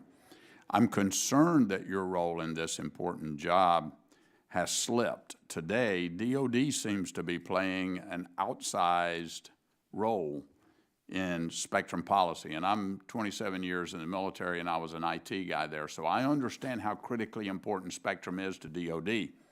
But spectrum policy is your job. What is Secretary Raimondo doing, and what are you doing as the administrator of NTIA to reinsert NTIA as the convener and neutral arbiter of spectrum policy? So since the time that I've started in this role, we've really worked to assert NTIA's statutory authority and our key role as being a center, not just a convener, but a leader in terms of thinking about the path forward on spectrum, resolving major spectrum questions and disputes among agencies, making sure that we've got good science in place to do that work, building out a team to do that. We've been working on all of that, and probably the most tangible result of that has been the national spectrum strategy that you've seen and the presidential memo that came out with it that really cements NTIA's central role in leading this work and leading these studies. So we've got a path forward to do that now. Okay. Congress included in the Public Wireless Supply Chain Innovation Fund as part of the CHIPS and Science Act in 2022 with the intent of facilitating the adoption of open and interoperable wireless networks. While Congress appropriated $1.5 billion for the fund, only about $20 million has been awarded by NTIA so far, and largely to academic institutions, not to the carriers deploying the networks. So what is NTIA doing to ensure that funds are being dispersed in a manner that actually support timely commercial wireless deployments? I would say we're working hard to do this, an incredibly important and exciting project to make sure that we're opening up the wireless equipment market, making it more resilient that way, making sure that more people can participate in it. We've started that first set of grants. I agree, and I would just say, watch this space. There is more to come. In the coming weeks, we'll be putting out some much larger grants. Congress did instruct us. And my time is running out, and I'm sorry, I don't mean to cut you off, because my last question was, when can carriers expect to see support from this fund? So you're saying in the near future, they're going to begin to see this open up? In the near future, you'll see some larger grants, and Congress did say $150 million the first year, and then more in the out years. So we're obeying that. Okay. Mr. Chairman, I yield back. Thank you. Thank you. The gentleman's time has expired. The chair will now recognize Mr. Overnody from California for 5 minutes, who's a member of the subcommittee, and then we'll go back to questions from those who are waving on. Well, thank you very much, Mr. Chairman, and thank you for being here. Thanks for an excellent hearing. I wanted to follow up some questioning on the Broadband Equity Access and Deployment Program. I know Congressman Bilirakis was asking about rate regulation, and you made it very clear that the statutes prohibit NTIA from enacting any rate regulation as part of BEAD. I have to say, first of all, that BEAD has been a game changer in my home state of California. We are implementing projects for almost $2 billion of broadband deployment. So it's going to bring broadband to vast segments of the state that don't have access to it. It's an overwhelmingly good program. One of the points of contention, however, has been with the California Public Utility Commission, who has established a rule that requires that programs that are deployed under BEAD also comply with a restriction that they offer at least 1 gigabit upstream and downstream, and that they cost no more than $30 a month. And that seems a lot like rate regulation to me. So do you think that states like California through the CPUC have the authority to do that kind of rate regulation for projects that we are funding through NTIA under BEAD? So I'm not as familiar with the specific example that you're giving, and honestly, we wouldn't really be appropriate to comment on a specific state plan right now until we've received it and while it's being under consideration. I'll just say we have said from the beginning we will not do rate regulation at NTIA. We're very cautious about trying to be in the role of setting a rate for broadband nationally. At the same time, we have said that states should have the flexibility, and different states are going to approach this in different ways that are going to meet their state's needs. And so we also think that, as a condition of getting federal money for a state to put certain requirements on providers is understandable. We've tried to spell out the flexibilities that we see in the program, and we're really looking forward to seeing what states come up with. Okay, well, I mean, that sounds like you might be open to the idea of a state doing this. Well, I think the question is, again, we don't consider it rate regulation if it's not something that's required of all broadband providers, right? This is not something that all broadband providers have to do. This is something that's a condition of getting this funding. And Congress has said very clearly there needs to be a low-cost option for people who get the funding. States are going to do it in different ways. It's very hard to know I really think it would depend a lot on the details of what they're proposing and how they're doing it. And again, a low-cost option in our mind is something that should apply, as we've said in our model, should be for the low-income families.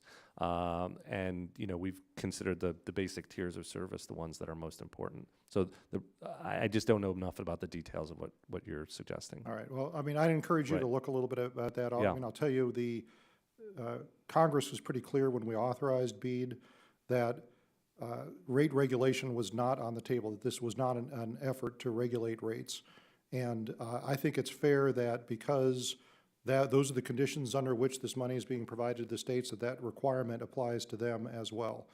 We're trying to correct a market failure here where we're trying to serve people that are underserved. Yeah. And if we interfere in the markets further, I think that makes our job much harder. So I'd appreciate it if you could look into that, because I don't think that should be allowed. Another thing that I want to talk about as respect to BEAD is something that was brought up by Congressman Soto a little bit. The fact that BEAD is prioritizing the provision of end-to-end fiber. And in California, I mean, specifically, BEAD is wonderful, but we're not even going to get halfway to providing broadband to people that are completely unserved in California with BEAD. I mean, I think the combination of BEAD funding and other sources of funding are about $9 billion in California, and the unmet need is over $9 billion just to provide service to people that have no service at all. So, I mean, we need to look at other ways of providing that service as well. And we've got other compelling options like low Earth orbit, satellite-based. We've got options like wide area networks that might be more efficient. So can you talk a little bit about whether or not it makes sense to include those other kinds of broadband? So the short answer is absolutely it makes sense to include them. We've known from the start that different states are going to have different needs, but that for many states it's going to need to be a mix of technology if we're going to reach everybody. Look, fiber is the starting point because, as you know, it's the most extensible, expandable, future-proof version of the technology. That said, things like low Earth orbit satellites are going to be incredibly important in reaching the hardest to reach locations. All right, I completely agree. Well, I'm out of time. I had a question about your upcoming report on open source AI risks, which I'm very interested in. I'll submit that for the record. Look Please. forward to reading it. Delighted to talk about it. I yield back, Mr. Chairman. Thank you very much. The gentleman's time has expired. The chair now recognizes the gentleman from New York's 20th District for 5 minutes.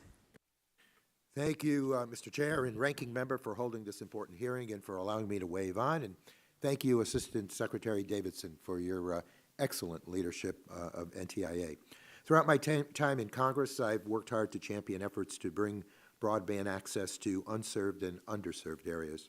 I was thrilled to vote for the bipartisan infrastructure law, which established, amongst other programs, the Broadband Equity Access and Deployment Program, a once-in-a-generation investment in affordable Internet access. Earlier this year, I was excited to see the Biden administration announce some $665 million for New York State through the BEAD program. I'm especially proud that this funding will be delivered more effectively thanks to the work of the Office of Internet Connectivity and Growth, an office established by my Access Broadband Act of 2020. With today's historic levels of broadband investments, the OICG is more important than ever to get this funding out the door quickly and, more importantly, to ensure that it reaches the communities that need it. So, Assistant Secretary, in your testimony, you discussed how the NTIA is working closely with states and territories to submit strong proposals for the BEAD program. How is the NTIA ensuring that states and territories are engaging in robust and ongoing conversations with communities, especially underserved communities, as part of that planning process? Thank you for the question. Thank you for your longtime leadership, and the OICG, the Office of Internet Connectivity and Growth, has been it's one of the crown jewels of NTIA now. So thank you. The question is incredibly important because we know that community engagement and participation is essential if we're going to succeed in the goals of this program of the Internet for All, of reaching all communities. Communities themselves are the ones who know best where the need is and how to best meet it. We've done a number of things to make sure that communities are participating. Most importantly, we've told states that we require in their state plans that they show us how they've consulted with local communities. We've built out a federal program officer program within OICG to make sure that every state's got an NTIA person on the ground who is thinking about how to make sure that communities are part of this process. We've built out our Office of Minority Business Initiatives to make sure that we're bringing in diverse voices into these conversations. So across the board, we're working to make sure that communities are a key part of these conversations, and including also requiring that states put out their plans for public comment, which they're doing right now. Great, thank you. And for the successful implementation of BEAD and other programs key to digital inclusion, like the Digital Equity Program and the Connecting Minority Communities programs, removing any barriers to program participation is essential. So can you speak on what approaches have been most successful in ensuring that disadvantaged communities in particular can access federal broadband resources and indeed apply successfully? I think I'd come back to pointing to our the staffing that we built out. We've known from the beginning that it's important that we have diverse voices in this body of work, and also that it's at the community level and the local level. The biggest thing we've done, I'll say two things. One is building out that cadre of federal program officers who can do this outreach on the ground. The second is really engaging with the stakeholder community who can help. We've built out a state broadband leaders network where we work specifically with state broadband officers. We've got a digital equity leadership network where we're working with community leaders, mayors, local officials who are doing digital equity work. And all of that is part and parcel of this idea of we've got to be engaged directly with, not just at the state level, but with communities and with the nonprofit organizations that do work in the field. Thank you. Additional key responsibilities of the OICG include improving interagency communication, tracking federal broadband spending, and coordinating all of that with federal and state entities. So, Assistant Secretary, how has federal, state, and local coordination of broadband programs improved over the past few years? I have to say, so coordination is incredibly important. If we're going to be good stewards of taxpayer money, we need to make sure that all of the federal agencies working in this, and there are a number of us, are well coordinated. I'll say the coordination is radically improved from where we were several years ago, even since I started in this role. We have we have MOUs between a number of the agencies who are doing this work, so we're sharing data between ourselves. We have maps now that have been, at Congress's instruction, are the core things that we all use to make sure we're coordinated. And we have interagency coordination mechanisms, starting at the White House, that bring all of the leaders quite regularly, maybe too regularly it feels like sometimes, to talk together and make sure that we're well coordinated. Thank you. Well, it sounds as though we're getting the dollars out the door and in an effective way, so that is terrific. With that, Mr. Chair, and Well, thank you very much. The gentleman's time has expired, and the chair now recognizes the gentlelady from Arizona's 8th District for 5 minutes. Thank you, Mr. Chair. Thank you, Mr. Davidson. I want to raise some concerns in a provision of the BEAD Notice of Funding Opportunity related to the labor and employment provisions. As you know, the only labor and employment requirements in the IIJA are that an applicant must demonstrate a record of compliance with labor and employment laws and certify they will continue to comply with those laws. This is the only requirement Congress included in this issue. My concern is that the NTIA has included a lengthy list of their own social engineering policies to promote and, in my opinion, mandate the use of organized labor. This includes prevailing wages, project labor agreements, union peace agreements, and union neutrality agreements. And to make matters worse, it seems that the Department of Commerce and NTIA are strong-arming states into accepting these provisions. Mr. Davidson, are you aware that the Arizona BEAD Volume 2 proposal includes project labor agreements, union peace agreements, and union neutrality agreements? I've not actually had a chance to see that part of the Volume 2 provisions, and actually really can't comment on any specific proposal, but I understand the point that you're raising. Well, so my next question then, are you aware that Arizona state law prohibits public contracts from using any of those types of agreements? Are you aware that Arizona is a right-to-work state? I'm not surprised to hear that. NTIA has publicly stated that the labor provisions I mentioned are just options for states to include, not legally binding mandates. But if a state is going to judge an applicant on their willingness to accept these provisions through the scoring system, applicants will be pressured to accept these provisions to ensure a competitive application. In effect, they will become a de facto requirement. Is NTIA encouraging or pressuring states to include these labor provisions as part of the scoring criteria as a way to backdoor your social engineering policies into BEAD? The short answer is no. I think the longer, and I understand the concern that you're raising, we've tried to be quite careful and cognizant of the fact that different states have different state laws and different approaches. The focus that we've had is on compliance with federal labor rules. And I believe that when we put the scoring criteria together that we do require of states, it was only to the extent that they are required to consider federal compliance with federal law. Beyond that, different states are going to take different approaches. We know that. We've tried to give states a fair amount of flexibility in the way that they've implemented it. We're not strong-arming or pressuring them in any way on those issues. But compliance with federal labor law is actually a requirement. Let me follow up on the question then. If a state includes only what is required by law, will NTIA approve that state's plan? Or will you reject a plan that does not include any of the organized labor provisions included in your notice of funding opportunity? I'd have to think, we always have to look at the totality of the plan. The short answer should be yes, but I just want to note that there are some requirements when states reject certain kinds of provisions that they provide an explanation of why they've done that. And so that would be potentially a piece of this, but I'd have to look at the details to know if that's in fact true in this case. But so I don't want to just give you a blanket answer, but the intent is to be able to get to that place that you've just said. Well, I think in conclusion, I want NTIA to focus on bringing broadband to the unserved. Adding in all of the social engineering policies distracts from deploying broadband, will likely make broadband deployment more expensive and unnecessarily slow down deployment. And you can see the conundrum.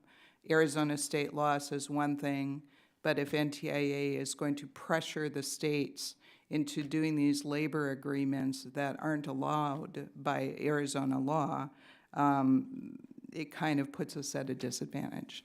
Well, and I'll certainly say we have always built this program with a strong understanding, first of all, that different states have different laws and we need to understand those, respect those approaches. And then the other thing is we are laser focused on trying to get this money out the door as quickly as we can and help states build networks for the people who need them as quickly as possible while being good stewards of taxpayer money. That's our focus. It'll continue to be our focus. Good, and I hope you allow the states to do what they will do according to their own laws. And thank you, and with that, I yield back. The lady's time has expired, and at this time, seeing that we have no further members wishing to ask questions, I want to thank you again for being with us today. Greatly appreciate it. And I ask unanimous consent to insert into the record the documents included on the staff hearing documents list. Without objection, so ordered. And I remind members that they have 10 business days to submit questions for the record, and I ask the witnesses to respond to the questions promptly. Members should submit their questions by the close of business on Tuesday, December the 19th. And again, Assistant Secretary, we greatly appreciate you being with us today. And without objection, the subcommittee is adjourned.